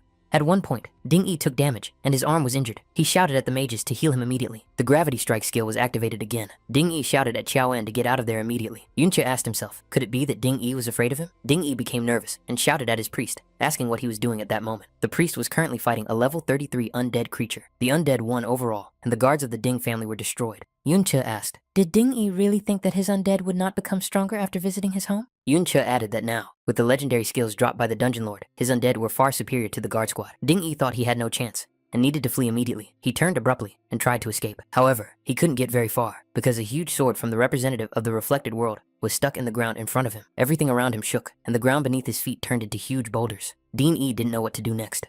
The young man approached his opponent and said that he had the exclusive skill of a swordsman shield bearer, sword shield formation. The young man told the wounded Ding Yi that fighters below the S-class were no match for him. If his opponent didn't believe him, he could try again. Ding Yi raised his hand and shouted for his opponent not to approach him. He had a wasteland bomb, a terrifying and terrible weapon. Ding Yi added that it was an S-class artifact that his great-grandfather had given him. The young man came up close and said that now Ding Yi could detonate this bomb. Ding Yi was surprised. Had he grown tired of living? Yuncha said that if Ding Yi destroyed Ben, he could be resurrected. Yuncha approached his opponent from behind and said that he wouldn't even be able to touch him with a finger. Yuncha struck with his sword, and Ding Yi lost another arm. The wounded representative of the Ding family was forced to kneel. Yuncha approached him, knocked him to the ground, and lowered his battle sword onto him. The protagonist asked his opponent if he was now of any value. Yuncha looked at the list of suggested skills and artifacts. He was interested in the health potion. Considering the speed at which the health potion restored health, even if he used it at that moment, it would be a drop in the ocean. Yuncha told his undead Ding Yi that he would have died anyway. After his death, Ding Yi's soul appeared in the mirror world. Then our hero cleverly lured him into a trap and made him his undead. Yuncha realized that the ranks of high-level undead could be replenished by taking lives. The young man decided to keep him for now. He might come in handy later. The old man from the Chow family said that this young man was still so young, but already very strong. Most likely, he was the one who helped Chow Ju. His inner strength had indeed grown considerably. The members of the Chow family asked the elder, what should they do now? The Ding family would definitely seek revenge for the death of their third head. Even though this guy was exceptionally strong, he didn't stand a chance against a hero. Those who had destroyed their relative decades ago had become even stronger. Yuncha overheard this conversation and thought that this was indeed the case. If word of what had happened got out, he would have no time left to improve his abilities. He needed to reach a level where he could stand up to Ding Kun as soon as possible. The young man thought that sending the undead to hunt monsters was a good decision. Given the current level and equipment of the undead, they could easily cause a lot of trouble here. However, this dungeon was no longer sufficient to support rapid growth. Therefore, there was more important work for them to do. The question concerned the dungeon lord. Unlike hidden bosses such as the Lord of the Wandering Ones, the dungeon lord is its very core. The process of forming the sword shield had begun. The young man understood that defeating the dungeon lord would complete the conquest of the entire dungeon, after which it would simply disappear. The entrance was guarded by teachers. The Ding family certainly could not bring the Chow family here unnoticed. The Chow family would certainly look suspicious if they left the dungeon alone. Only by conquering the dungeon, and thus causing it to dissipate, would the Chow family be able to escape in the ensuing chaos.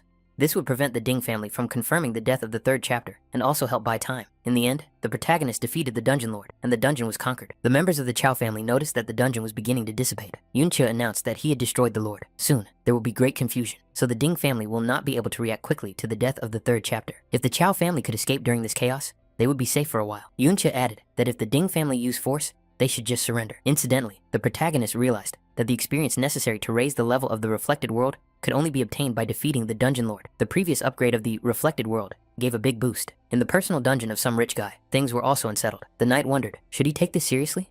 Who would dare to infiltrate a private dungeon? Yuncha appeared unnoticed in this dungeon. The young man understood that the guards of private dungeons rarely exceed the 15th level. That is, for our hero, they were practically unprotected and posed no particular danger. Yuncha thought that in a little while, he would be able to destroy Ding Kun, but until then, he would have to restrain himself. He had to remain calm. The dungeon lord was destroyed, and the dungeon was conquered. Yuncha tried to avoid mistakes and level up. Another dungeon was conquered after the lord was destroyed. Each time he gained experience, the young man felt more and more confident, and, as a result, acted calmly. Another dungeon was conquered. Yuncha improved and kept an eye on his mental health. To do this, he breathed more deeply. Another dungeon was conquered. The latest news reported on sabotage in the dungeons. Numerous private dungeons had been maliciously infiltrated. The security bureau took this very seriously and sent highly qualified specialists to investigate. Upon receiving this information, the Chow family members assumed that this was the work of Yunche. Suddenly, many hidden underground passages became known, which was certainly related to this situation. Elder Chow reasonably assumed that the young man was doing all this for their sake. Otherwise, they would never have been able to escape. One of the underground passages was located a few days' journey from the Ding estate. It was so well hidden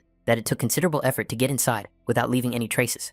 The Chow family decided that now they had nothing to worry about. They were finally safe. Perhaps in the future, they would be able to get rid of the Ding family. Suddenly, everything around them shook. A wall collapsed, and a figure appeared from the cloud of dust. He said, "Have they really decided to get rid of the Ding family?" The second head of the Ding family, Ding Hao, and it was indeed him, said, "Did Chow really think that they would be too busy chasing after that boy?" Ding Hao added, even if the Chows had nothing to do with him, but dared to run away, he decided to come and greet them personally. Did the Chow family really underestimate the hero's family so much? The traitors could continue to delude themselves. However, they had already discovered the location of the perpetrator. In the hero's dungeon, the protagonist said that he had come for Ding Kun's soul. The young man thought that all the dungeons he had encountered before did not exceed level 30. It was a complete waste of time to level up. However, high-level dungeons are not much different from this one. They are controlled by the state, guarded by the military, and surrounded by a 2-kilometer restricted area. Yuncha received information that he had reached the edge of the exploration area. Each time in the reflected world, the young man could only advance 200 meters. Therefore, it is almost impossible to sneak into the closed territory unnoticed. He would have to trust this girl. Yunsha expressed her hope that Yunche had not called her to lead him inside. She could not do that. Yunsha added that even she needed a pass to get inside. Yunche handed the girl a temporary pass. Yunsha said that the young man had prepared well. He needed a guide to get through, without arousing suspicion and undergoing checks. In that case, Yunche had to explain why he had first infiltrated the Ding estate and was now trying to sneak into the guarded dungeon. Yunsha said that Yunsha had definitely seen Chao En's body in the traitor's dungeon. The young man added that Chao Yun was not the villain he was made out to be. This means that the story of the rebellion is not so clear-cut. He wants to help his friend and clear the name of the Chao family by challenging this hero. Yunsha said she doubts the young man's intentions. He is risking everything for Chao Ji, who is not even related to him and is going to fight the hero. On top of that, he infiltrated the Ding family estate before they even visited the traitor's dungeon. Was Yuncha saying that he had foreseen this and stolen the pass in advance? In addition, the third chapter specifically came to the traitor's dungeon because of Yunche and Xiaoji. However, no one has seen Yunche since then. The girl concluded that it was not the Chao family's doing. Yunsha speculated that Yunche personally hated the hero. Yunsha asked if the current Yunche was somehow connected to the traitor Yunche. Yunsha said that the girl also had the surname Yun. Perhaps she was also a relative of the traitor. Yunsha lowered her eyes and said that she would never do such a thing, although in reality, she had a different surname. Yunsha said that she changed her surname so as not to attract unnecessary attention. The young man asked how she knew that he was really Yun. Yunsha asked if the young man was afraid that she would betray him. After all, he didn't look like someone who was asking for help. Yunsha added that she could report him directly to the military, and then the young man would be in big trouble. Yunsha said that Yunsha definitely wouldn't do that. He had seen her risk her life in the dungeon to protect the students. She would never side with the Ding family. Yunsha handed the girl the diary and advised her to read it. He mentioned that he had stolen the diary from the Ding family estate. These people, relying on their status as descendants of the hero, Ding Kun, had committed countless atrocities, bullying men and oppressing women. Yunsha asked, "Is that all? And such trifles are completely irrelevant?" The girl said she couldn't believe it. She considered the young man to be a sensible person. However, it is very naive to entrust your life to someone who has never faced betrayal. Yunsha asked what difference it made, whether he had been betrayed or not. It did not mean that he would stop trusting people. Yunsha said that Yunsha was a good person by nature. Yunsha said that if the young man trusted her, he should follow her now. Perhaps she would change her mind and hand him over to the authorities. Yunsha couldn't believe it. Was there really someone else who could trust her and consider her a good person? The girl approached the estate and headed straight for the guards. The captain of the guards greeted Ms. Yunsha and said that the hero had been waiting for her for a long time. They had been instructed to let her through immediately. The captain asked why Yunsha had not come with Mr. Ding. He had literally just gone into the dungeon. The captain of the guards asked if the girl was accompanied by a man in a hood. He did not suspect her of anything, but the lord had warned of the theft of several temporary passes, so caution was necessary. Yunsha said that the captain probably did suspect her. Otherwise, why would he have questioned her so harshly? The captain replied that he was wrong. The man added that he was simply following the instructions of the security bureau. They had been informed that the criminal who had recently raided many dungeons was now targeting the hero's dungeon. The captain said that they were doing this for safety reasons, to prevent the escort from being replaced, or something similar from happening. The girl approached the young man accompanying her and said that they would check it now. Did anyone really think that she would not recognize her own bodyguard? Yunsha added that she could have been replaced too. Wouldn't the captain like to check? The captain replied that if Lady Yunsha was so sure, there could be no mistake. The passage was opened, and the young people proceeded inside the estate. As they entered the dungeon, Yunchi thought that this girl was much more influential than he had imagined. Yunsha said that this time, she would trust the young man and not interfere in his affairs. However, that was all. She could not help him any further. Yuncha thanked the girl and told her to take the undead Ding Yi with her. That way, no one would suspect her of anything he intended to do next. Yuncha suggested that the young man still had some conscience left. Yuncha entered the mirror world again. The young man decided that he would finally be able to unlock the full potential of the third level of the mirror world. The dungeon revealed its secret. On the third level, the mirror world creates replicas of real monsters from the dungeon. Now, he could freely farm right here without fear of being discovered. Yuncha left the mirror world. Even after returning to reality, the undead continued to bring him experience. They had indeed built a city in the hidden dungeon. Yunche decided to take a closer look. According to the family diary, Ding Kun lived here. However, the young man knew nothing about him. All that was known was that Ding Kun had reached S-Class 10 years ago and had never openly demonstrated his power since then. If Yunche had more information, his chances of winning would be higher. In his previous life, he kept records of everyone who reached S-Class, but he knew nothing about Ding Kun. Yunche asked Ben Ben if he knew anything about Ding Kun. There was no answer. Yunche thought that with the transition of the reflected world to the third level, the intelligence of the undead had increased significantly. Ben Ben had made the most progress, although he still hadn't reached the level where he could communicate normally. Yunche assumed that with further development of his consciousness skill, he would return to full communication. Ding Dan told his father that the third was his favorite, and he couldn't just stand aside. Ding Dan added that he was still considered missing. He stood before the hero Ding Kun, who was seated on the throne. Ding Dan said that if this guy was able to silently kidnap the third chapter, then he had reached S-Class, and his father had to intervene. Ding Kun approached his son and punched him through the body. He said that Ding Dan couldn't keep track of his own son, but dared to lecture him. Ding Kun added that Ding Dan had finally reached S-Class, but couldn't even withstand a single blow from him. Ding Kun said that he had kept him close, but he turned out to be useless. All he had to do was look after his grandson. The hero added that Dan not only lost a man, but now he would have to clean up after him. Did Dan understand that he had lost his own flesh and blood, and that this would shorten his life by several years?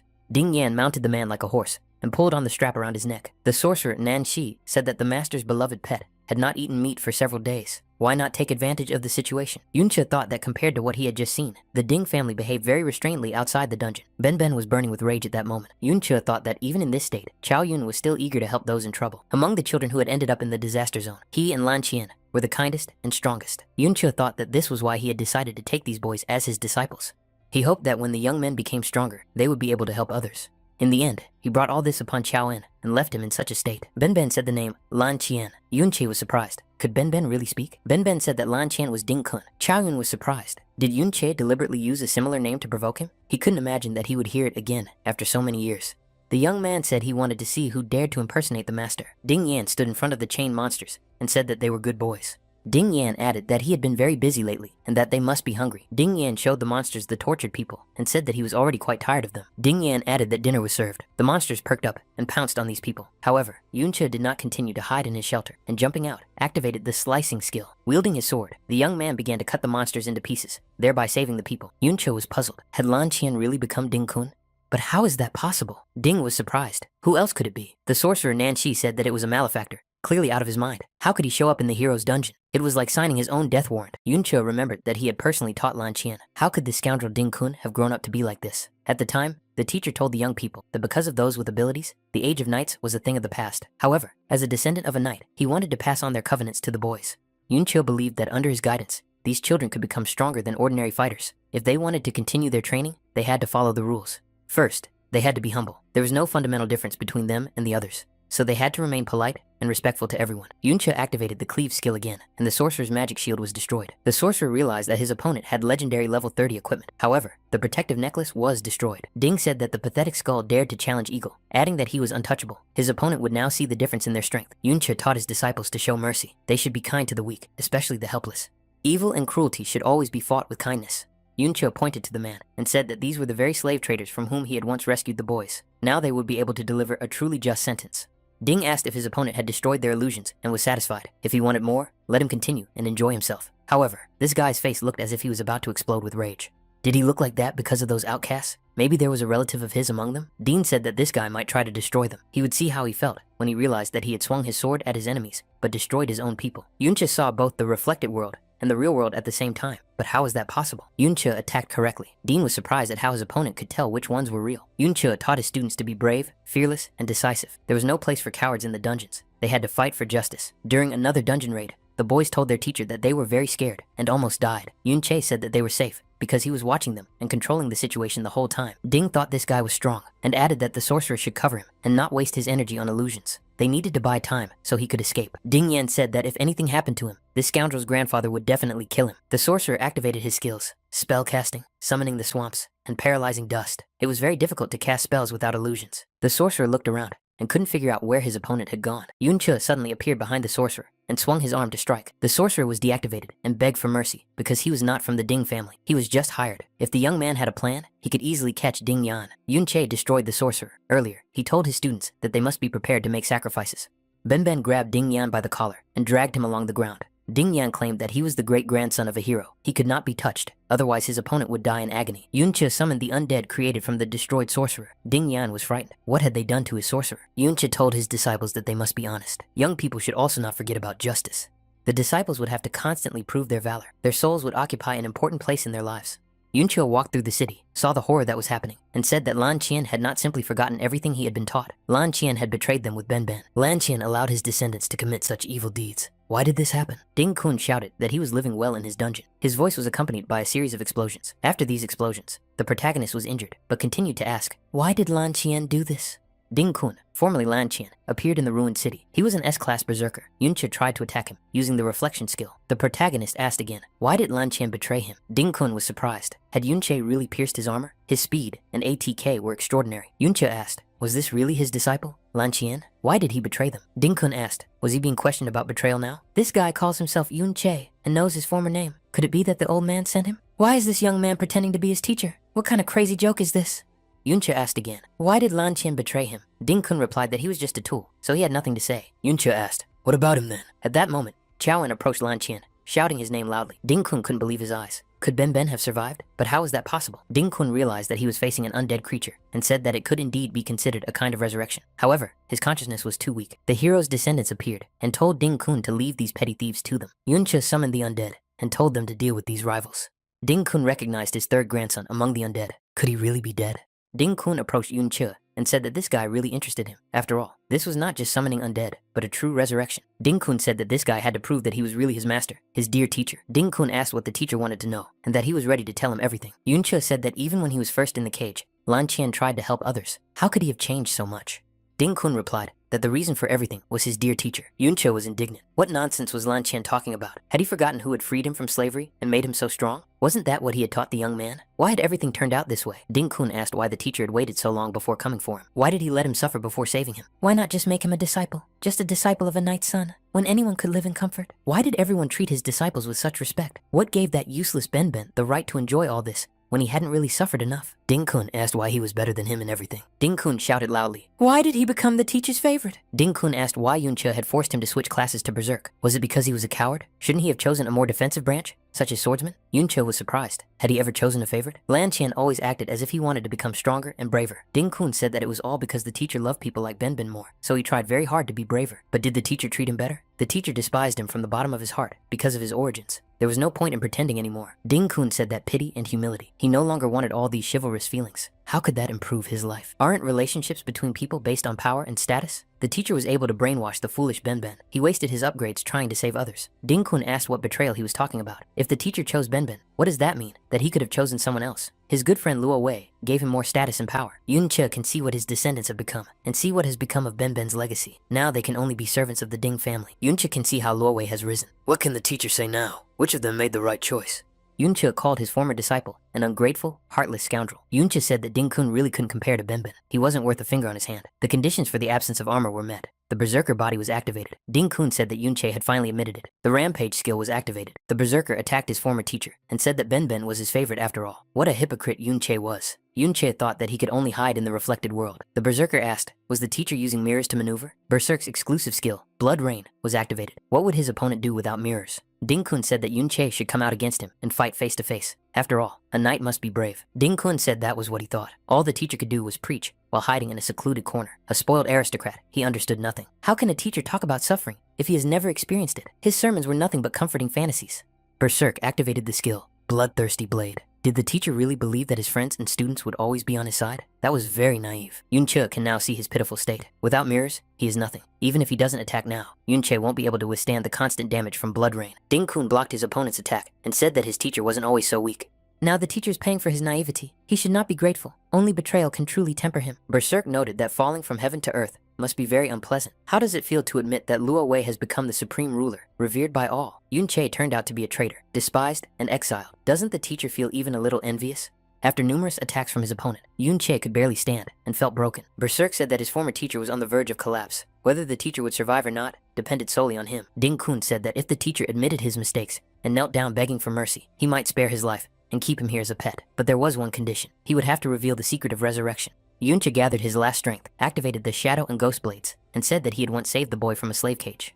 His mistake was to trust a traitor. It was a mistake to believe that you can mold a person only by your example. Yunche found himself in the reflected world. He said that his mistake was believing that good people would never become bad. The skill Accelerating Radiance was activated. He was guilty of zealously following the virtues of knighthood. Yunche emerged from the mirror world and said that people like Ding-kun must be eliminated by any means necessary. Berserk laughed and said that he used to think it was a skill of wielding two blades, but it turned out to be blind slaughter. Using unfamiliar fighting techniques in real combat is tantamount to self-destruction. Yunche appeared behind his opponent and attacked him. Blood spurted from Ding-kun's mouth. He didn't understand how this was possible because he had destroyed all the mirrors. Yunche understood that any reflective surface could be a mirror. For example, a reflection could be in a pool of blood. Berserk activated the Blood Chi concentration skill and said that his opponent had slipped through his fingers. However, after this attack, their running around would end. Now, there was nothing to reflect. The next moment, Berserk was attacked again. His body was pierced through with a blade.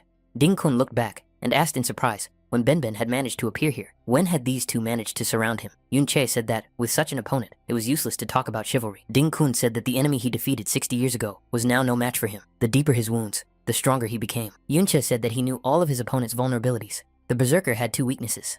The first is his defense. To become a Berserker, he invested all his points in ATK and speed. As a result, he has no reserves left for defense. In addition, many skills further weaken it. Even his life can be severely affected. The skill Whirlwind Strike was activated. Ding-kun said that the undead are just dead warriors. It is enough to simply kill them. Yunche said that the second weakness was the limited attack radius. Apart from Whirlwind Strike, which was available before the class change, the Berserker's arsenal mainly consisted of linear attacks. Yunche noted that his generation allowed him to keep many undead on the field at once. The opponent would not be able to easily get rid of them all. Yunche added that the Berserker's greatest weakness was that he had no one to rely on. Back when Lan Qian and Chao En acted as one, they covered each other's weaknesses. But now, the shield that once protected him has become a sword that wounds him. Considering that Ding Kun came to power through betrayal, he hardly had any close friends left. Was he satisfied with that? Ding Kun asked what friendship he was talking about. What had his teacher's friendship led to? He himself had been in power for 60 years and needed neither comrades nor friends. Berserk called on his sons and grandsons to meet his enemy face to face. The call was accepted. Ling Kun repeated that he did not need allies. His grandsons and sons would fight for him. The sons stopped in fear when they saw that their father had been wounded.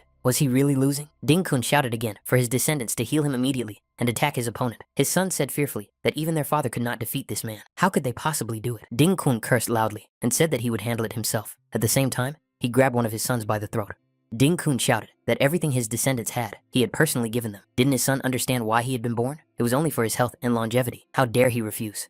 Ding Kun told his other sons to stop their rival immediately, or else they would face his punishment. Yunche called on many undead creatures for help, and said that no matter how young Ding Kun looked, inside him was an aged soul. He could come and enjoy his last evening with his family. Ding Kun realized that all his children had already been turned into undead creatures. Yunche rushed after his rival, and said that Ding Kun would not be able to escape him. The protagonist caught up with the traitor, and inflicted significant injuries on him. Yunche said that Lan Qian could have had children and grandchildren, but now, only their hatred remained. His decisions had led him to a dead end. More than 60 years ago, a teacher once approached his students. The teacher said that the young people had successfully completed their retraining and achieved S-class status. As their teacher, he was very pleased. He sent the best materials he had accumulated over the years to the divine blacksmith, who forged weapons of the highest quality. These weapons are the highest level currently available. Lin Qian got a sword similar in style to the one he had before, so he will master the new one in no time. Ben Benyu got a combination of an axe and a shield, perfect for his new class. Given his combat talent, the young man will quickly learn how to use these weapons. Benben asked what Lan Qian was staring at so intently. Lan Qian said that the master had never upgraded his sword. Wasn't it too old? Yunche replied that he would never replace this sword. This sword was called Wandering Cloud. It was the most perfect weapon forged in an ancient smithy. He gave everything he had to create it. He spent years collecting materials and artifacts from the best dungeons. He even infiltrated a secret S-class dungeon. At that time, it was only the beginning of the sword. Like any unique piece of equipment of exceptional quality, the sword has its own special way of being activated. Like floating clouds, it transforms endlessly and is capable of taking any desired form. Thus, its true form is only revealed in the process of interacting with the user. Having gone through countless battles with its owner, the sword has long since adapted to his will. The sword adapts to every change in his abilities. Yunche handed the sword to his disciple and asked if he wanted to try it. Lan Qian was, of course, delighted. Later, the traitor said that everything should be done to make it look as if Yunche had staged a rebellion. Then Lan Qian rejoiced. Finally, this sword belonged to him. It was the most powerful weapon. The sword changed shape. Yunche said that when he found himself at the very edge of the underground realm and realized how difficult the road ahead would be, he did not hesitate for a moment. No difficulties could stop him. All this was for the sake of living a peaceful, quiet life. But what happened to the sword? Because of the greed of the former disciple. The wounded Ding Kun told the master that he was wrong. Yunche said that he was indifferent to the title of hero. Yunche noticed that Ding Kun was holding nothing more than an ordinary sword. The Wandering Cloud sword had taken the form of a giant scythe. Yunche asked, was this why the disciple had betrayed him and Benben? Yunche told Ding Kun to accept the position he had put himself in and knock the scoundrel's head off. Yunche said that now he would know everything Ding Kun knew. Benben said that he was bait for Luo Wei. Yunche said that the road to revenge had only just begun. For the sake of this revenge, the young man was willing to become stronger. Due to the restrictions imposed on the dungeon, ordinary people can now reach a maximum of level 30 in their entire lives. Even if a person has exceptional talent, by entering the service of an official institution and gradually climbing the career ladder, they can reach a maximum of level 60. This is because the 60th level is a difficult barrier to overcome. Leveling up is necessary. By fulfilling certain requirements, users can develop their class, gaining access to higher level equipment, improved attributes, and exclusive skills. Only those who have completed a class change can exceed the 60 level. And to change classes, you need to obtain a class change certificate. These certificates are extremely rare. Even in the old days, when dungeons were open to everyone, only 1 in 1,000 possessed one. Now, the possession of certificates is strictly controlled by the authorities. In the entire family of heroes, only Lan Qian has one. None of his descendants have changed classes. The gap between those who have changed classes and those who have not is like the difference between heaven and earth. Lan Qian advanced from warrior to berserker, acquiring exclusive skills.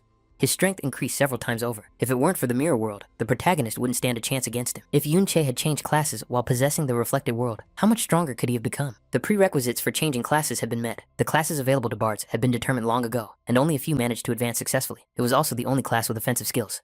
Yunche chose the class Dancer Fighter. He was curious to see what drastic changes the class change would bring. There are 8 basic classes, which branch out into dozens of advanced subclasses. Each subclass has its own development path. However, there are exceptions. There are quite a few hidden subclasses. They have complex requirements, but they give great power when leveled up. For example, the Dancer Fighter. Contrary to logic, it requires more than 55 points of agility and more than 65 points of mental strength. This completely breaks the usual stat distribution patterns. In addition, an ultra-rare item, the Crystal of Bloody Carnage, is required to obtain the class. This blood crystal is only filled with energy after a huge amount of destruction. For a bard who does not have their own attacking skills, it is almost impossible to obtain it. Therefore, only a few have ever undergone a class change. But now, After the reinforcement of the reflected world, the requirements for changing to the dancer-fighter class have increased significantly. Yuncha wondered, is there even a reflection base? The requirements must be at least comparable to the crystal of bloody carnage. The seedbed of life is a treasure that allows you to endlessly produce fully restorative potions. Each such seedbed is something that professionals are willing to fight to the death for. Having it means allowing the team to do without a healer altogether. Then this class must be absurdly powerful after transformation. Yunche moved back to the reflected world. The young man thought that raising the level of the reflected world would gradually open and improve it. An orc leader, the dungeon lord, appeared before the protagonist. It was a replica. After reaching the third level in the mirror world, not only ordinary monsters appeared, there were already replicas of the dungeon lords. Yuncha noted that there were significantly more souls than at the very beginning. Moreover, even if the requirements for changing classes could be reflected, other levels of this power could certainly be explored much more deeply. Yuncha left the mirrored world and immediately found himself in front of a huge monster. Right now, our hero's priority was to change classes, because that was the fastest way to increase his power. The lord was defeated, and the dungeon disappeared. People were puzzled. How could the hero's dungeon suddenly disappear? What was the hero up to? Television reported that an entire clan of heroes had been brutally destroyed. No suspects had been identified. Additional information was needed. People were puzzled. Had the hero really been destroyed? He was a hero and an absolute legend. The authorities showed the only photo that had been taken. This man is wanted. Every effort must be made to apprehend him. Supreme Ruler Luo Wei acknowledged that the boy Lanqian had already perished. In the former hero's sanctuary, an S-class swordsman sat on his throne. His Majesty was informed that none of the warriors guarding Ding Kun knew what had happened. The swordsman said he had ordered his men to check the entry and exit logs. They also received information from the Public Security Bureau. Currently, the suspects are Yun Sha and Yun Che. The swordsman said that this name brought back memories. He would deal with it personally. Everyone in the neighborhood was discussing the incidents that had occurred in the hero's dungeon. They had been talking about it incessantly for several days, but who dared to raise a hand against the hero? Yun Sha was puzzled. What was the army doing in this area? The girl couldn't believe it. Did this guy, Yun Che, just take it upon himself to destroy Ding Kun? She had helped him enter the hero's dungeon. Should she report this? After this, she doubted that they would ever meet again. At that moment, Yunche was walking towards the girl. This encounter was unexpected. Chowan said that it was a hotbed of life. He had never heard of such a thing. A seedbed of life is necessary for class change and is extremely rare. It is only available to very high-ranking individuals. It is someone who occupies a sufficiently high position. The only person who came to the young man's mind was Yunsha, who was clearly of very noble blood. Yunche asked if Chowan knew who Yunsha was. It seemed that he really wanted to meet her. Ben said that Yunsha was Luo Sha, Luo Wei's granddaughter. The protagonist really did not expect such a turn of events. The students rushed after the young man and shouted that Yun Che had come to school. The students asked if Yun Che was so exhausted after the battle with the Lord of the Wandering that he had to rest for several days. If it weren't for this young man, they would not have survived at all. Yun Che was incredibly strong. The students said that they had despaired, but Yun Che appeared and saved them all. They were all waiting for him at school to thank him. Finally, the young man arrived. The school administration also wanted to reward him. The students said that if the young man returned, the Ding family would definitely come looking for him. How did it happen that the third head of the Ding family disappeared just when the commotion in the dungeon began? Now, the Ding family is rushing around the city, trying to find any clues. One of the students added that Yun Che is very strong, but what if they decide to interrogate him harshly? Although, most likely, there is no cause for concern. After all, it is already clear to everyone who is to blame, the very dungeon destroyer that was written about in the newspapers. There are rumors that even the hero has died, but no one would think that Yun Che could have destroyed the hero. The young man understood that the Ding family knew from his voice that he was the robber. Without convincing evidence, they remain the only ones who suspect him. The student said that the dungeon destroyer was now being hunted by the security service and would surely be caught soon. Such rumors were circulating. Yun Che thought, as long as that security service doesn't come after him. Law enforcement here was simply insane. There were patrols on every street, each of them very strong. Added to this were constant reports via devices that people called mobile phones. Yun Che thought that if it weren't for his undead ability to cover his tracks, he wouldn't have made it here at all. Among the students, it was easiest to pass himself off as one of them and not arouse suspicion. The main thing was that here, he would be able to study this world. The students said that if it weren't for the dungeon destroyer, no one would have suspected them or Yun Che. The students didn't understand how he could have done such a thing. No matter how evil he was, he shouldn't have raised his hand against a hero. Yun Che thought that these people had known only the good hero, created by Luo Wei's propaganda since childhood. Even if the villain he destroyed was evil, their views would not change so easily. Someone in the crowd said that the hero was not really as he was described in the books. One of the students added that his distant uncle had mentioned some unknown facts, but no one wanted to listen to the student. After all, the hero was a hero, and that said it all. Someone had a video secretly filmed at the moment when the hero's dungeon was destroyed. The people in it looked terrible. It seemed that they had been kept as slaves and tortured by members of the Ding family for years. It was very cruel. Yun Che thought, could something really start to change? The students were surprised. Where could such a video have come from? Everything there was guarded by troops. Leaks seemed impossible. Obviously, it was fake. An attempt to discredit the hero. No one wanted to believe it. Yunsha said it was all real. She had recently been personally invited to the hero's dungeon. What was in the video was just the tip of the iceberg. The disciples were surprised. Could even Yunsha say that? Could it be true? Could it all have really happened? Yunsha grabbed Yunche's hand and told him to follow her immediately. Once they were alone, the girl asked why Yunche had returned at all. Wasn't he afraid that the security service would come after him? Or did he think they were the lesser of two evils? Yunche had destroyed the hero, and she wanted to know if he realized the consequences. Yuncha asked if Yuncha was really not afraid that she might betray him. The young man reminded her that he believed she was a good person at heart. Yuncha said that, given the atrocities committed by their heroic family, it was good that they had died. The girl added that at least Yunche now owed her another favor. Yuncha reminded her that he would not forget her help and called the girl by her name, Luo Sha. The young man was tormented by the question, why, as Luo Wei's granddaughter, did she help him get into the hero's dungeon? Could it be that she couldn't stand what her family was doing? What was her relationship with Luo Wei? The protagonist decided that he might be able to use Luo Sha to achieve his goal. Yuncha decided to focus on his immediate goal for now. He asked her if she knew about the seedbed of life. Luo Sha replied that she did. It is the thing that produces the essence of life. Yuncha stood in front of the director's office. This old eccentric must have at least one seedling of life. The protagonist entered the mirror world. The old man had a seedling of the world tree in his collection, which he valued greatly. The young man knew that the old man had acquired almost all the nurseries of life he could get his hands on. It was time to water his precious seedling. Yunche saw various replicas of the seedling of life around him. However, they were all sealed by the director's technique. The young man intended to obtain a replica directly through the reflected world, but did not expect the formations to work in it. Although the seals were familiar to the hero from his previous life, this particular formation was clearly different from what he knew before. It included many elements characteristic of this era. Yunche decided that with his current power, it was impossible to destroy the magical protection. Even if his attack allowed it, the rough destruction would destroy the objects inside. Yunche decided to leave for now and exited the room. Director Bo Ling, an 89th level cultivator, remained seated in his office. Yunche thought that this man's strength far exceeded that of Lan Qian. Without changing his class, it would be difficult to oppose him. There were only two ways to obtain the seedbed of life. Wait for him to open access himself and then capture it through the reflected world, or study the knowledge of this era, understand the formation, and find a way to destroy it. Yunche went to the school library and selected the literature he needed for his studies. He was interested in the book Mechanics in Everyday Life. Yunche thought that after his rebirth, he had acted too hastily. The world had changed so much that without understanding it, he would not even be able to get an audience with Luo Wei. He dismantled some mechanisms copied from other places, but did not understand their true meaning, even though others used them freely. It was rumored that Luo Wei was the driving force behind this progress, but where did he get these devices and concepts? Studying the literature, the young man understood how magic cores were used, but what was the basic principle? The items from the dungeons were not a problem, but combining them with mechanics left too many questions unanswered. Although answers were found to some questions, they gave rise to even more questions. In addition, much of the knowledge remained unclear and had many cross-references to other texts. Yunche decided that most books were silent on many things. It seemed that important information was simply not allowed to be printed. This meant that the answers could be hidden in highly specialized, forgotten, or rare copies.